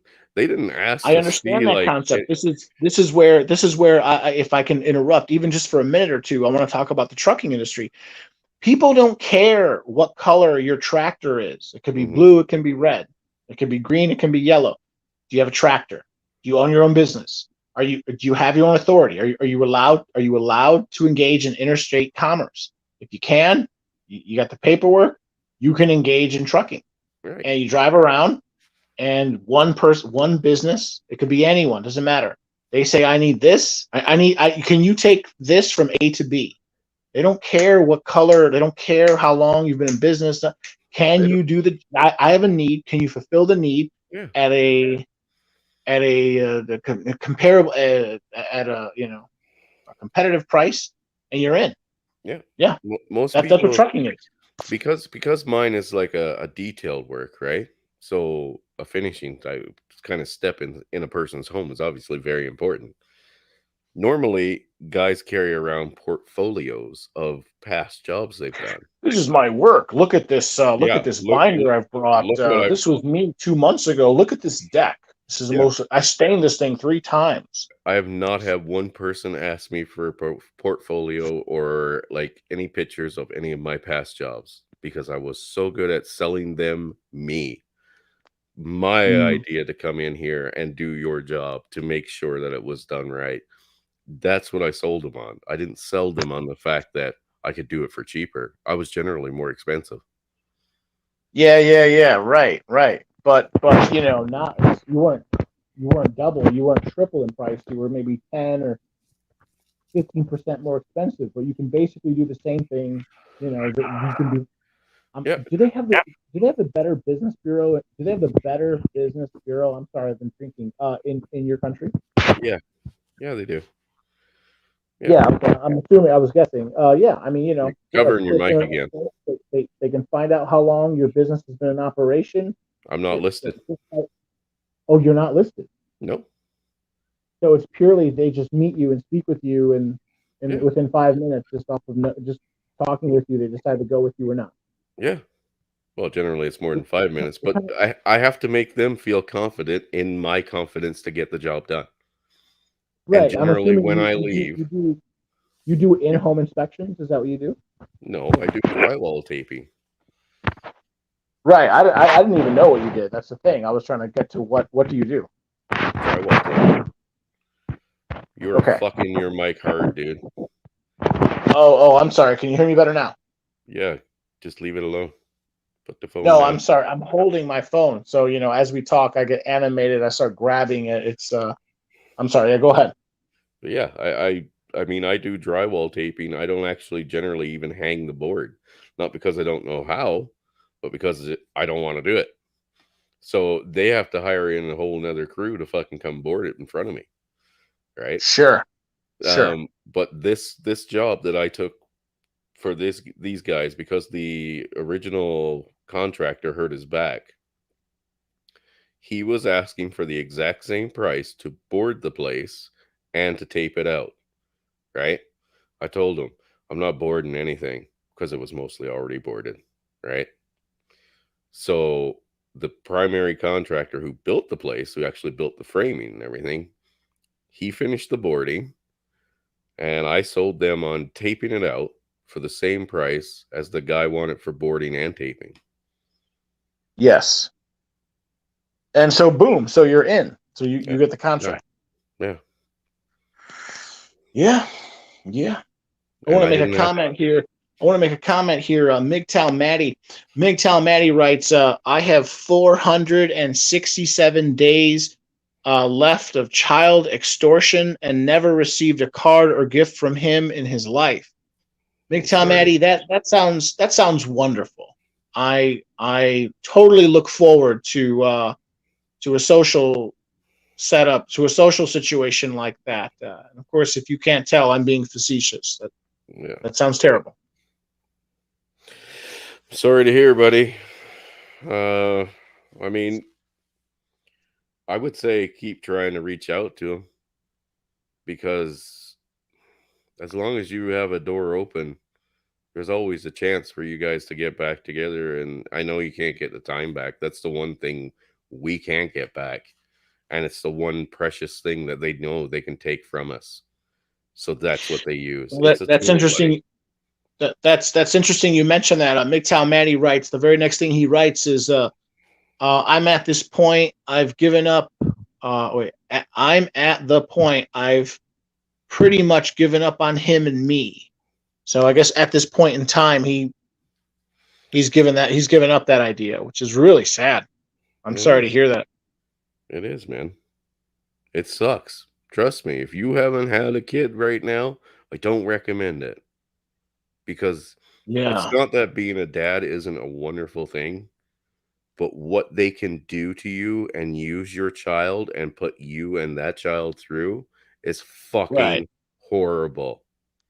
Okay? Yeah, So, and I must say, you know it's evil, Chris Mitchell. You know it's evil because um, the child does not come out unscathed in all no. this. No, You must admit the child. There's a certain level of trauma that the child is going they're to they're experience. they've all come out and admitted it. You know, there's thousands of reports of kids saying, "Look, my mother, or in some very few cases, father, destroyed my fucking life and destroyed the other parent's life by cutting them out of it."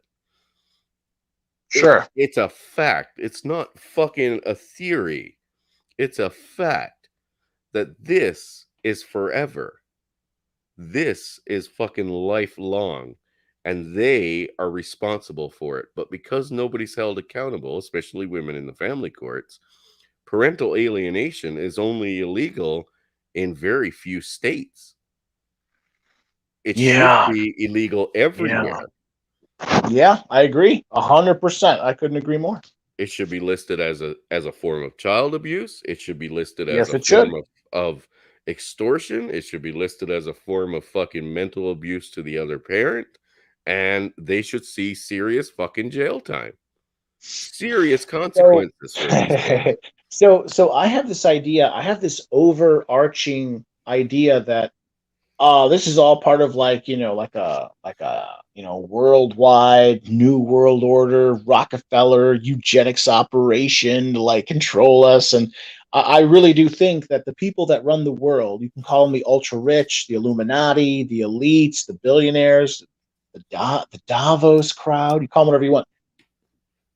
um I think that they understand psychology. Yeah. I think they have a jump on it. It's like they've ambushed us. This is like they understand behaviorism, male psychology, female psychology. They know how we work. They know how we think. They know how we think better. They know us better than we know ourselves. They know that they can drive a wedge between men and women. So what they have done, they approach the woman. They say to the woman, "We'll give you goodies, free goodies that usually come from the man." In exchange, you have to give power over to us.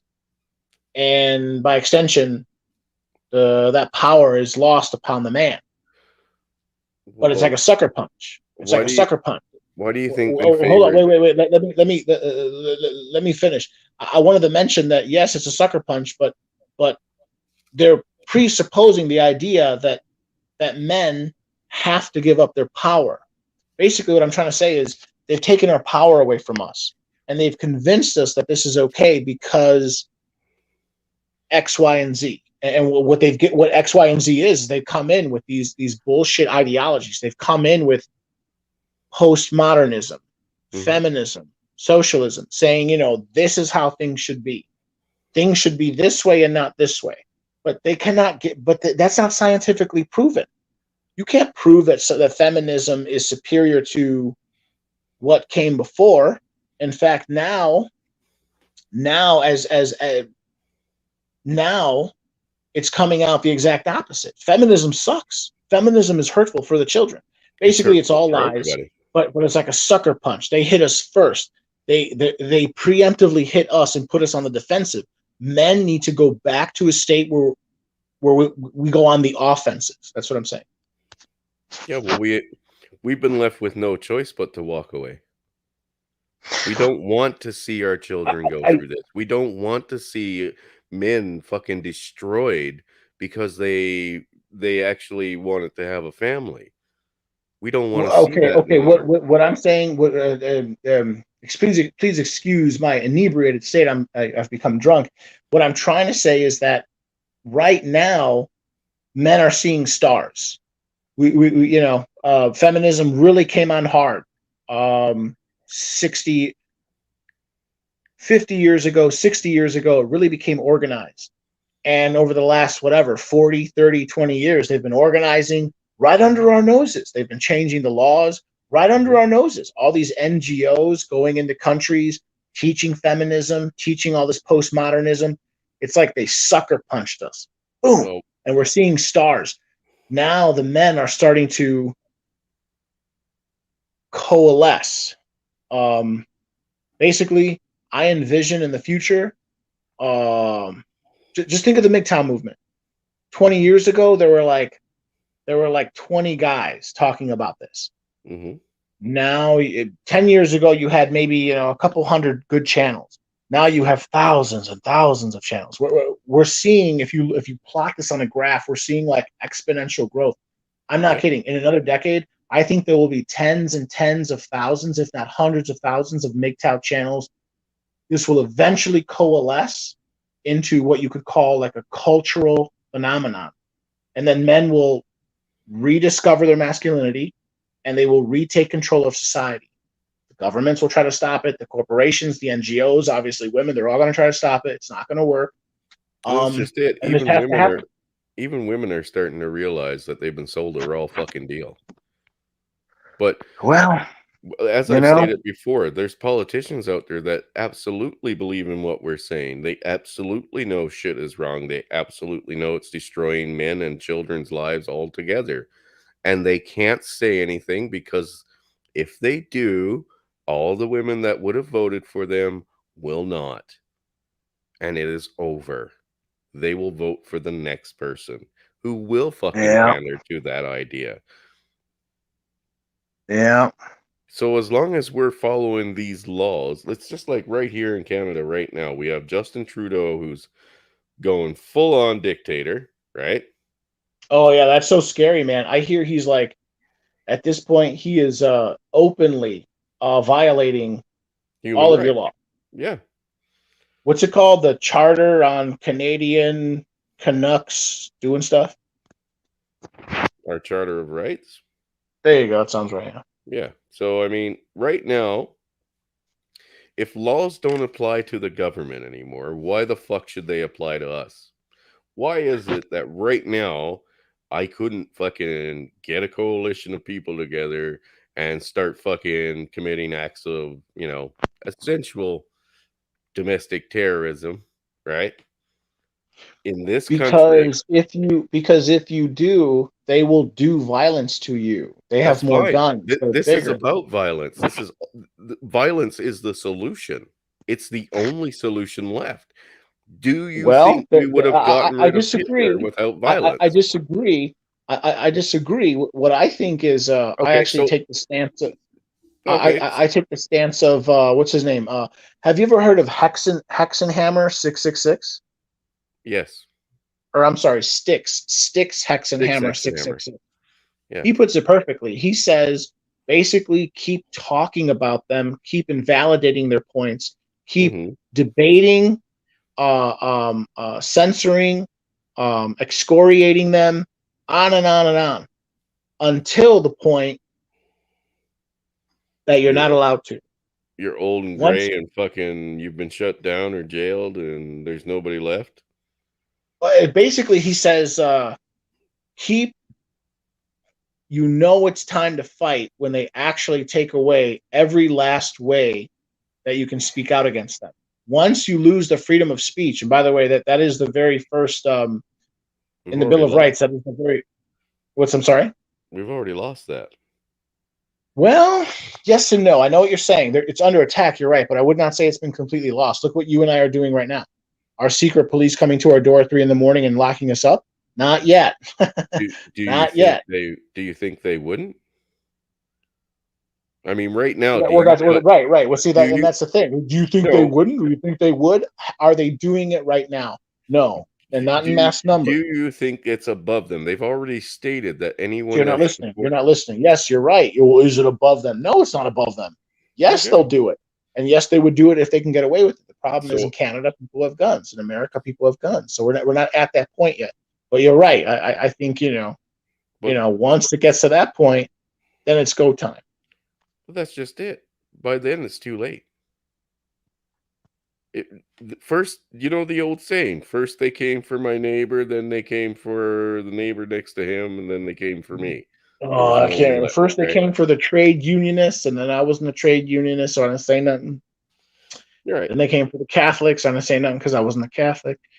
Then they came for the communists. I wasn't about it. And then eventually they came for me, and there was no And there one was left to nobody speak left. up for me. Yeah, Yeah, that's something like that's that. that mentality of what the Hammer or Stixon's talking about. That's exactly what you're signing up for. When it's too late, it's too fucking late.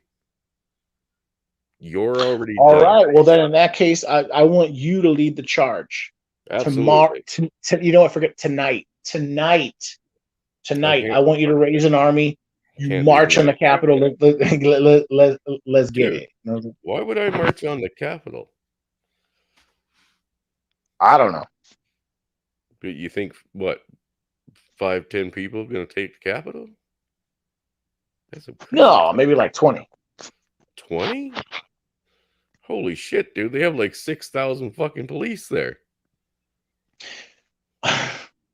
I remember a couple months ago. It's already like what, 6 months ago. The president of Haiti was overthrown. It was like was it like a 17-man strike force? They hit his compound. They machine gunned him to death or something like that. Hmm. No, I mean I'm not saying you can't storm a building and take a fucking building. That requires some forward knowledge of like making sure first of all that the person you're going after is actually in that building. So Yeah, yeah, sure. you're The talking point I'm about trying to like make. espionage, that's partial spycraft, right? Like it has Um, somebody on the inside. the point I'm trying to make is there. You don't need most people. You need a small cadre of men who are willing to get their hands dirty and to actually, take up arms against the government. Yeah. Things have to, in my opinion, in my humble opinion, things have to get much worse before we're even close to something like that. Um, I'm talking like bank failures, inflation so high that you're starting to have a hard time feeding yourself. This has been studied. This has been studied extensively. Once food prices exceed, oh, I'm sorry, I can't remember what, 26% of your paycheck. There's a Hmm. long history. This has been studied.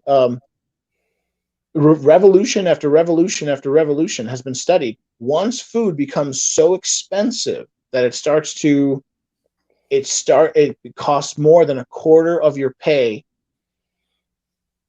people start killing government agents. Like, this is, look it up. This has all been studied. So, Well, I and mean, let's say it hasn't. There's tons of books out there about fucking Civil War and how to start one and revolutions. There's tons of books and stuff out there that go through the details of hows and whys, but it's not always a financial game. Right now, we're living in I a think it is. I we, think it is mostly financial. Once, see, because these people, they're literally they're demented. Like, mentally, they're crazy. They'll steal and steal and steal until there's nothing to steal left. There's just nothing left to steal. They don't understand. You actually have to let the peasants have a certain percentage of the economy to eat, but they don't. Go back to the French Revolution.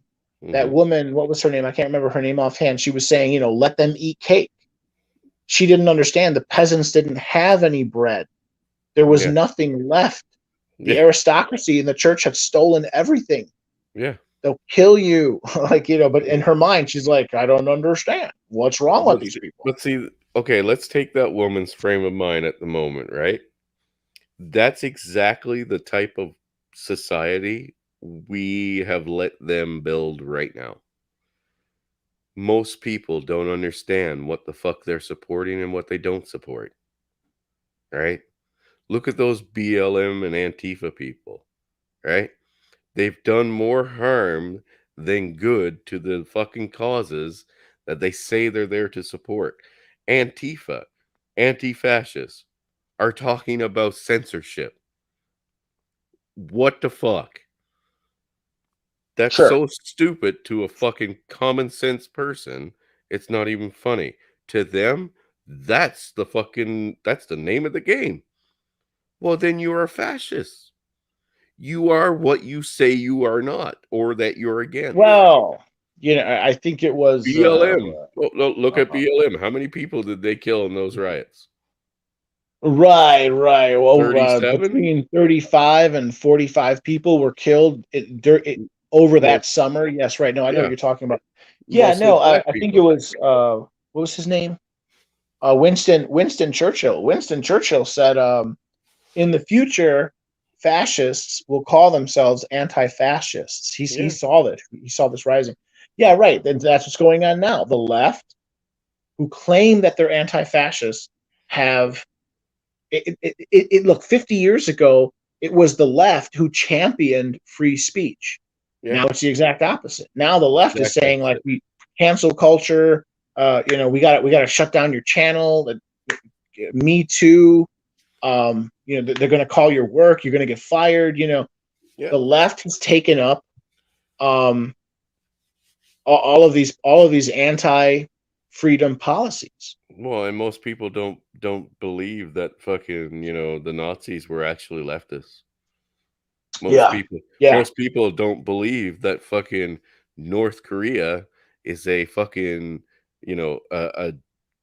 a leftist essentially. Socialist, Yeah, they're right? socialist No, no, state. I totally agree. I find it amazing. Like, you'll listen to these professors, and they'll say, Nazi Germany was not socialist. It's Yeah, got but socialism in the name, but they when claim, okay, you're but talking but about but professors here. Look at the Steven Crowder confronts when he confronted that teacher of logic who bullshitted everything he said. well, you have to understand, and I have not made a video about this yet, although I think I'm going to. You have to understand, these people in their ivory towers, the people the people of the academy, the people of the university. See, okay, and this gets back to Gronsky. I was talking about Gronsky earlier in this interview. Gronsky talked about how you get power, Hmm. right? Civil society, you got political society. Political society is extremely hard to change. You can't. It's set. They are the people that rule you. The police, the military, politicians, the bureaucrats. You can't win them over. But the other part of society, which is the civil society, and part of that is education. Part of education is the academy, the university. So Gromsky said is that essentially the university or civil society is used by the what's it called? This, I'm sorry, I'm drunk. Civil society, political society. Civil society is used to buttress or support or manufacture consent for the political society. So Yeah. essentially, the professors, you're talking about this professor you're talking to, and he's bullshitting and all. Yeah. Tim Crowder is talking to some professor. No, no, no, no, no. Steven So no, no, Crowder. no. You gotta. I'm sorry. Who? Steven Crowder. Stephen Crowder. Louder with Crowder. Is that his? Yeah. Yeah. He does I've He heard of did him. Crowder Confronts. Go watch those. I have not. I'm sorry. I do not follow him at all. I'm aware of him. I don't listen to him that much. Maybe I'll have to take a look. You'd be What I was going to say surprised. is, what I'm trying to say to you is, trust me, or believe me, or redo your own research. That these people of the institutions like university, they know they're lying. They Yeah. know, but they also know that the average tenured professor is making like $150,000, and you're struggling to make $55,000. You understand what I'm saying? So if you pay them enough, you can have even these so-called intellectuals support the idea that the current political system in its the way things are being run is okay Yeah. because Joe well, Biden is the most popular president ever. right, he received more votes than anyone ever. Right? It's all Yeah. bullshit, but Kyle Rittenhouse but shot three black it's all guys. bullshit. But, right, right. That's another perfect example. Let me take a second. I think I've connected with yes. Hello, can you hear me? Is anyone there? Who's this supposed to be? Um, there's supposed to be who is it? Oh, it looks like you dropped out again. Yeah. Please go ahead. Please continue to call back in. Maybe it was a bad connection. Give it another try in a couple minutes. Yeah. Okay. So the point I was trying to make, and you know what? Let me also say this. Have you ever heard of Professor Janice Fiamengo? Of course. Okay. Okay. She was saying the same thing. She was saying that um it's like manufacturing consent. Yeah. So you have the actual military and the police and the government, they rule, but they don't necessarily share. They use other institutions to back them up to manufacture consent. And one of the biggest ones is the media, and another big one is the academy, the university. Yeah. Where do you These think so people, much indoctrination goes on in the colleges and the high and right, yeah, colleges and right, and so universities? they manufacture like all these students, to go out into the world, and then these people join whatever corporate. They go everywhere. They go Yeah. in all trades, Yeah. in government, everywhere, and they carry with them these ideas, Well, and then they think, yeah, what's that? I'm sorry. if let's say right now I got on one of the leaders' bad side of Antifa, right? Through a Facebook comment or something. They could indoctrinate enough people into the idea, the people that support this bullshit, into the idea of going to my house and basically trying to drag me out and lynch me, even though that is the exact opposite of what they're fucking supposed to be. We've seen it, right? That's how effective that indoctrination is. That conditioning is exactly why the government supports it, because they want easily controlled people. They want people that are easily influenced. They want them weak and stupid.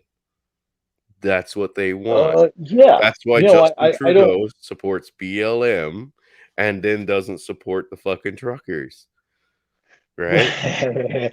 Okay, so again, Janice Fiamengo was talking about this. She was talking about like how is it that these political elite, the people of the in their ivory towers, these professors, Mhm. all these people who have all this power, they support these Black Lives Matter, or Antifa, these people, these downtrodden people who are poor.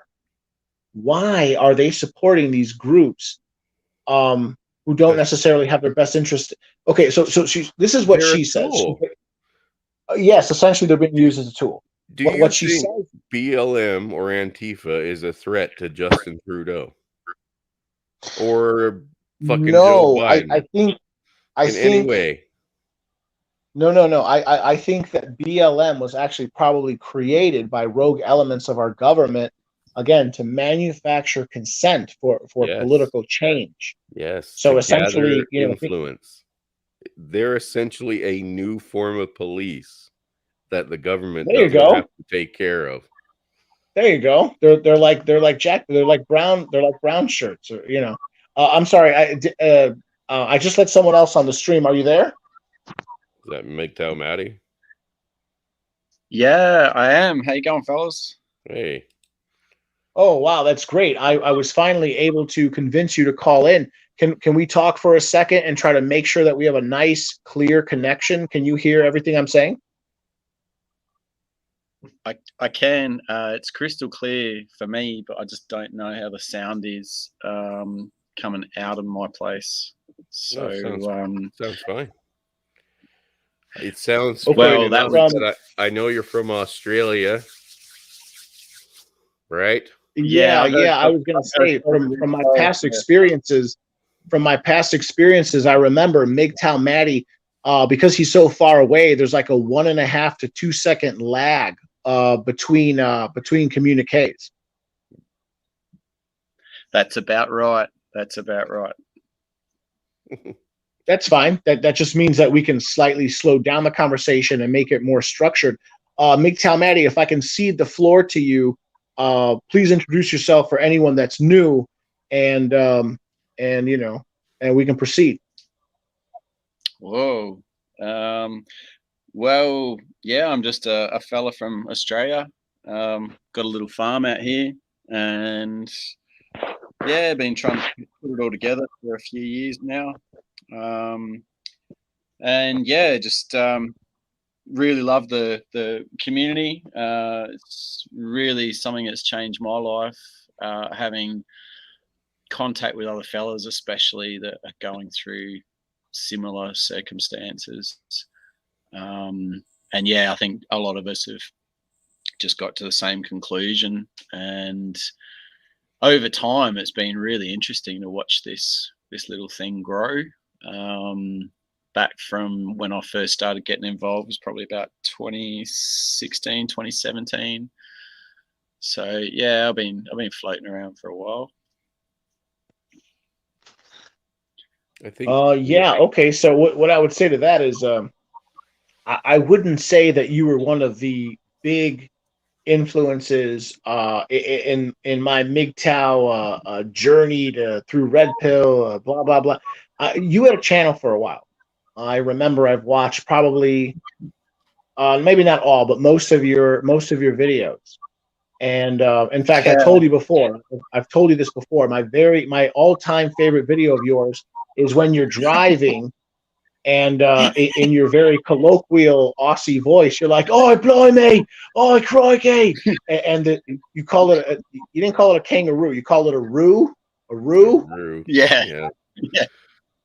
You accidentally struck a roo with your vehicle.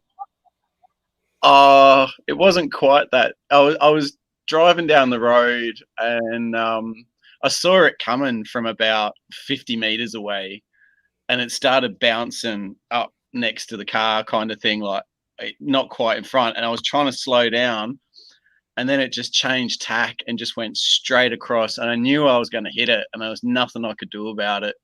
So I hit it fair square in the middle of the bumper in my ex-missus car that she actually left when she took off back to England. And yeah, so it's this little Subaru Impreza. And yeah, I've just hit this roo. It's just gone bang. And then the roo's gone flying. And I'm pissing myself laughing in the front seat. I remember. And then I vividly remember. And then the roo, Roo just got up and ran away like they normally do, and it busted the radiator. Just put too much pressure on it and cracked it across the top. So I've still got the car. I've just got to get a new radiator for it. But yeah, I was thinking about spraying racing stripes down it and then doing like a crash up derby with it because yeah, my ex-missus left it here and I thought that'd be a good thing to do with it. But it's just too nice a little car to smash like that. It's pretty funny. But So yeah, that was back in the I good have a old days. question. Yep. Sorry, I have a question. Okay, so here we hit a lot of deer with our cars, and there you hit a lot of roos. How do they taste? Oh, I used to do a lot of hunting and fishing, and I was a hunting and fishing guide for a while. So yeah, I've killed and eaten most things in Australia. Probably the closest I would say is maybe like a goat or even venison. You know how venison's got no fat at all. Right? It's just all like pure muscle. Like when you skin it, maybe in winter there's a bit of fat, but for the most part, it's just all muscle. Or maybe even like a rabbit, but it's got a different flavor to a rabbit. It's if you eat the meat from the females, it's fairly like more like goat, but if you eat the meat from the males, it can be a lot more like venison that's in hard antler, like when they're in the rut and they Right. start to taste like real gamey and they get that real musky smell. Yeah. And yeah, the big male roos are like that. They stink. So yeah, my dog won't even eat kangaroo half the time. So Like if it's from a not on the male. recommended list. I think Crocodile Dundee said that at best about most bush tucker in Australia is, you can eat it, but it tastes like shit. That sucks. So yeah, Okay. fairly much all the native bush tucker in Australia is it. You can understand why Aboriginals love eating things like pork and chicken and stuff with all that fat because hardly any of our stuff has fat. It's really stringy. I mean, you got to look at the country that comes from. It's hard country. So yeah, I mean, it's okay. It's okay. I mean, I eat roo whenever I shoot it, but yeah, it's you got to use a fair bit of oil when you cook it, or maybe do it like a curry. Imagine you're cooking really tough beef, and Right. yeah, you put it in a pan and sear it. Put some onions in, potatoes, bit of water, and then bit of vinegar, and then just let it cook for like 6 hours, and So then it's really good. okay. Well, I guess I won't be trying that. What about koala? I mean, they're super cute, so they must taste delicious. You'd think so, but they eat gum leaves, and the gum flavor goes all through the meat.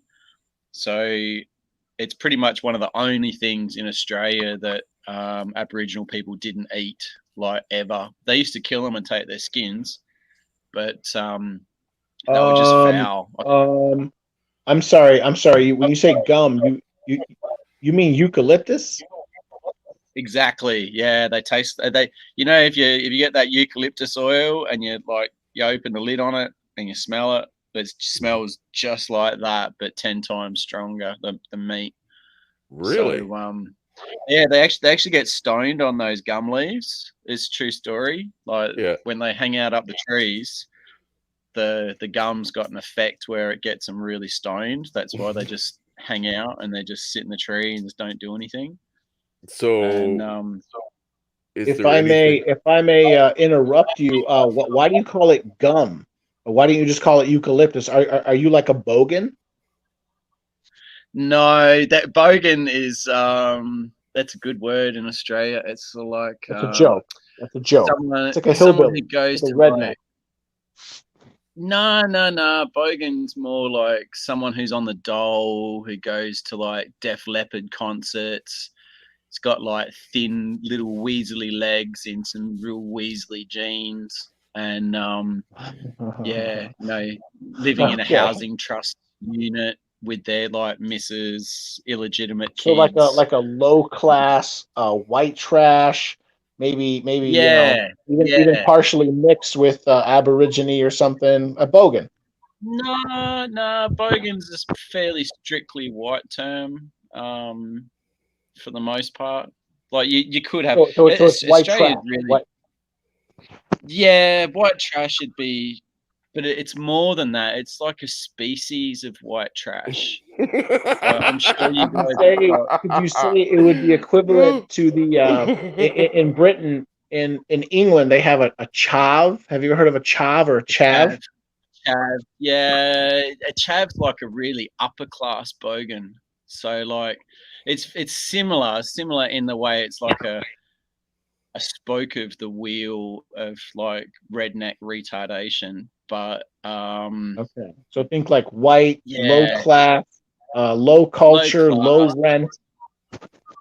yeah, yeah, drinks a liter of wine straight from the bottle before lunchtime at the local park while they're playing with their kids. Right. Okay. That's awesome. There's Because they're on the there's your dole, so they've got all day to do it. Yeah. That is so there's your awesome. daily dose of cultural exchange there. The Australian bogan. Bogan. Yeah, yeah, they're actually getting hard to find now. You can usually recognise a bogan by their mullet. Like that's a dead giveaway. So if you see someone with a mullet, you have a closer look, and they're probably a bogan. Not every time, but especially the chicks. What you've got to look for is it's sort of getting fashionable now, so it doesn't make it half as much fun to find, but in the old days, you have a chick with like shaved hair at the back, because that way she can like save on haircuts and buy more smokes and weed with it, basically. And so she shaves her head at the back and then leaves a bit at the front long, and then puts peroxide on it. So it's known as a frosted front mullet or a frosted frullet. Never heard of that. Okay. Oh my god, this Um, is hilarious. do these It's kind of like these do these it's sorry so-called about the bogans? delay. No, it's okay. Do Yeah, these but bogans, do they congregate in a certain part of the country, or do they only live around Perth? Are they yes, everywhere? Are they just in the yes, outback? Where is no, this? no, they're very much congregated in any like really so low socioeconomic area. So like any places with, we call it housing trust. You guys would call it like Section 8 housing. So like Right. In Britain, I think where they the call it parents pay. council. Council. Exactly. Yeah, we've all got it. It's much of the same. Everyone's got something similar. And Hey, everybody's got yeah, their it's almost, hillbillies, man.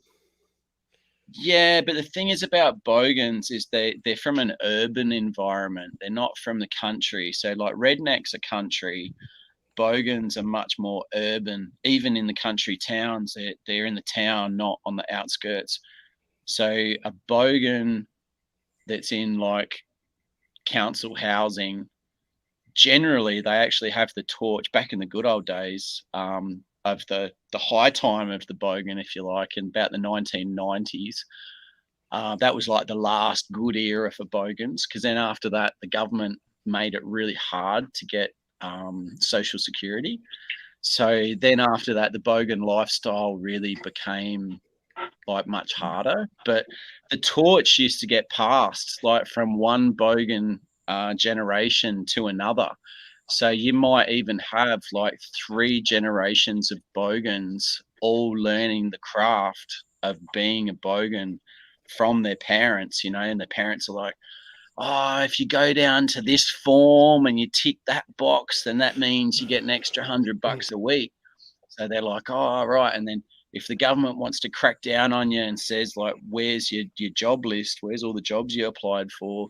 Then you just say that, you got punched in the head that day. So you can't remember. you know, and then because you're a victim of an assault, then they can't take the payments off you. So yeah, you might get like 3 or 4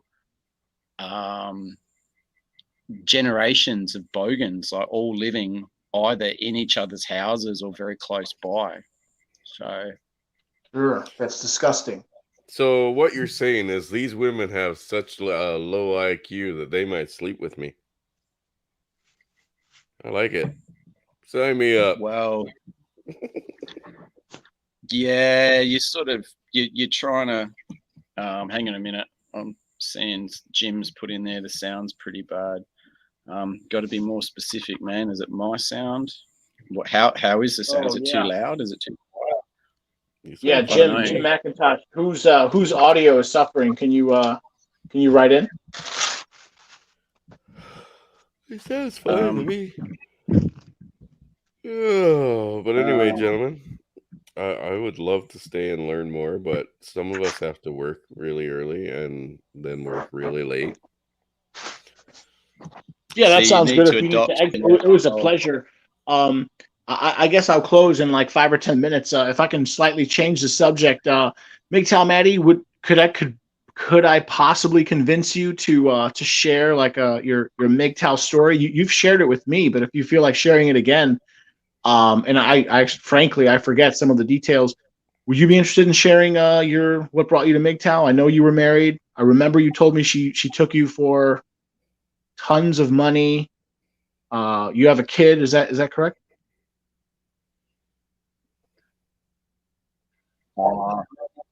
Yeah, yeah. The short of it, I mean, like, feel free to ask questions. I'm sort of trying to read the chat. But yeah, basically, I was in a 10-year relationship. As far as I was concerned, everything was going pretty good. Yeah, things gradually got really, really heated. Just after she put a lot of pressure on me to have a kid. So much so that in the end, she basically said to me, if you don't impregnate me, someone else will.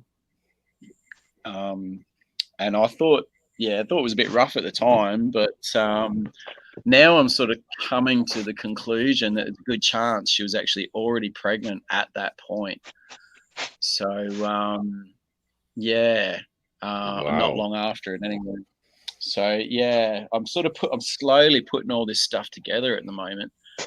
Yeah, so anyway, she took off with my kid. Had to go through the full divorce thing. Lost, 87% of everything. 87% is what the court actually. The court documents. Okay. So, If I can interrupt you, if I can interrupt you and get you to, if I can interrupt you and get you to specifically talk about the money, is it fair to say that collectively you've lost hundreds and hundreds and hundreds of thousands of dollars? Can you talk about the money? Sure. It cost me over the years, including the breakup, it's cost me over $1 million. Wow. Yeah, I had a couple of houses. All my cars were paid for. All that stuff. Well, I had, what was it, $350,000 of property when I was 32. Actually, yeah, more than that, probably close to 400.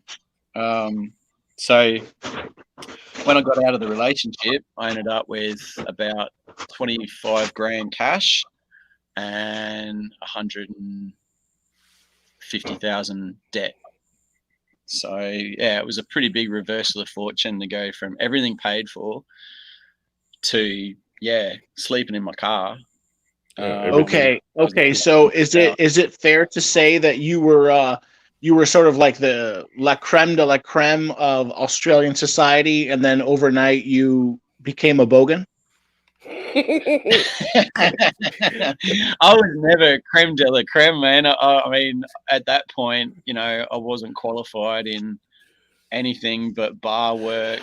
I mean, I did have a Cert 4 in small business management, but I wasn't a rich person. I just had like assets that were worth some money that I'd worked really hard for.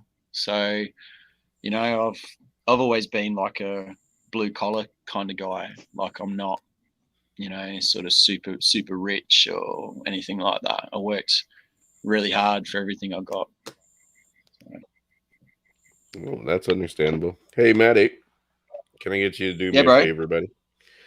Can I Yeah, get you what's to that? sub to my channel, because I'd love to have you on for a conversation too. But I have to jet, and yeah, that Bodhi thing is fucking hilarious, by the way. Yeah, go, man. So thank you for that. And Cowboy, because you have The what? The lived through, bogan? yeah, the Bogan thing. That's fucking funny. I definitely want to talk more about that. But Cowboy, because you're so bad at this channel thing, you have no wrenches. You're gonna have to link my channel for him. Yes, I will. Here's what I'll do. I will once the stream is finished up, and I'm going to end it in like 5 or 10 minutes anyway. I'm going to go back and into the comment section. I will link your channel, Yes. And and Maddie, then I will openly encourage everyone to not visit it. yeah, well, whatever. Maddie, we'll have a nice conversation. We won't have a waffler like Cowboy, you know. Yeah. Well, you can ask me any burning questions that you've got about Australian society, and Well, I'll give you a straight one. But the most important thing is that you never, ever, ever get involved with an Australian chick, yeah. because Yeah, Australian which is so chicks sad are because the Australian worst. women are fucking hot, man. No, no, no, no, no, no, no, no, no, no. This is, you've only seen. It's kind of like, how do I say it? It's kind of like you only get to see the good ones, Yeah. right? You don't get to see the like The Bogans. you get all the ones that we export, right? Basically, they have to be like export quality to leave the country. Yeah, no bogans. A big sign of bogans, all that stuff. And we only let the really good ones go overseas, so that everyone thinks that Australian chick are bush pigs or swamp hogs, because they're just Is isn't they're just isn't ugly women, man. isn't Nicole Kidman? Isn't she an Aussie? Nicole Yeah, but Kidman. you're sort of talking about someone that represents like 0.00, you know, She's the only one. percent of the You know? Okay. population. Okay. Like Okay. she's pretty much, yeah, yeah. Like it's not so much cultured. Like I spent a fair bit of I time around understand that. international travel. Okay, I understand that. In fact, I think there's a popular notion that Australians are they're rugged. They're a very, almost, I conjure up the image of like Crocodile Dundee. He's tall, he's muscled, he's strong, but he's probably never read any Shakespeare. They're not very cultured, but they're salt of the earth people. Oh, yeah, the guys probably more so than the chicks, but like the thing is, like, you're thinking of Australia in the 19 probably 30s, even maybe 20s. Like Sure. everyone lived in the bush and everyone worked in the bush, and hardly anyone worked in town. And now everyone lives in town. So the Aussie that you're probably going to bump into is probably like some sweet young thing from Sydney. You know what I mean? Mm. All the boys from Sydney, line up, Yeah. it's That's so sad. yeah, Your country has become it so is. feminized. Oh, mate, you got no idea, man. It's really, really hard to find like the stereotypical typical Aussie lad, even in the bush. It's not easy. Yeah, man, like they're all on over there. This whole metrosexual, you know, like got to wear my hair in this weird little bun and grow a beard, and because I can grow a beard, I'm a man, but I need to moisturize it like 9 times a day. You know, it's just that's weird right. because that's weird because I just made a video last night about beards and men with beards. I actually consider a beard, if it's done right, to be hyper masculine. But yeah, I know there's this. Hell yeah. Yeah, if it's done right, but that's so sad. Yeah, your country's become. Sorry, go ahead. Go on. Oh, no, I was just going to say, a beard is the only thing that a chick can't do these days. And they're trying hard, man. They're trying hard. They're taking all these hormones and stuff. And maybe some Italian nanas can, like, you know, they can grow beards pretty good. Maybe a few Greek chicks. But for the most part, chicks can't grow beards. And they fucking hate it. That's the problem with growing a beard. Is basically you're telling every chick that you see, like, check this shit out. You can't do this. You can't grow one of these, and that's why they hate it.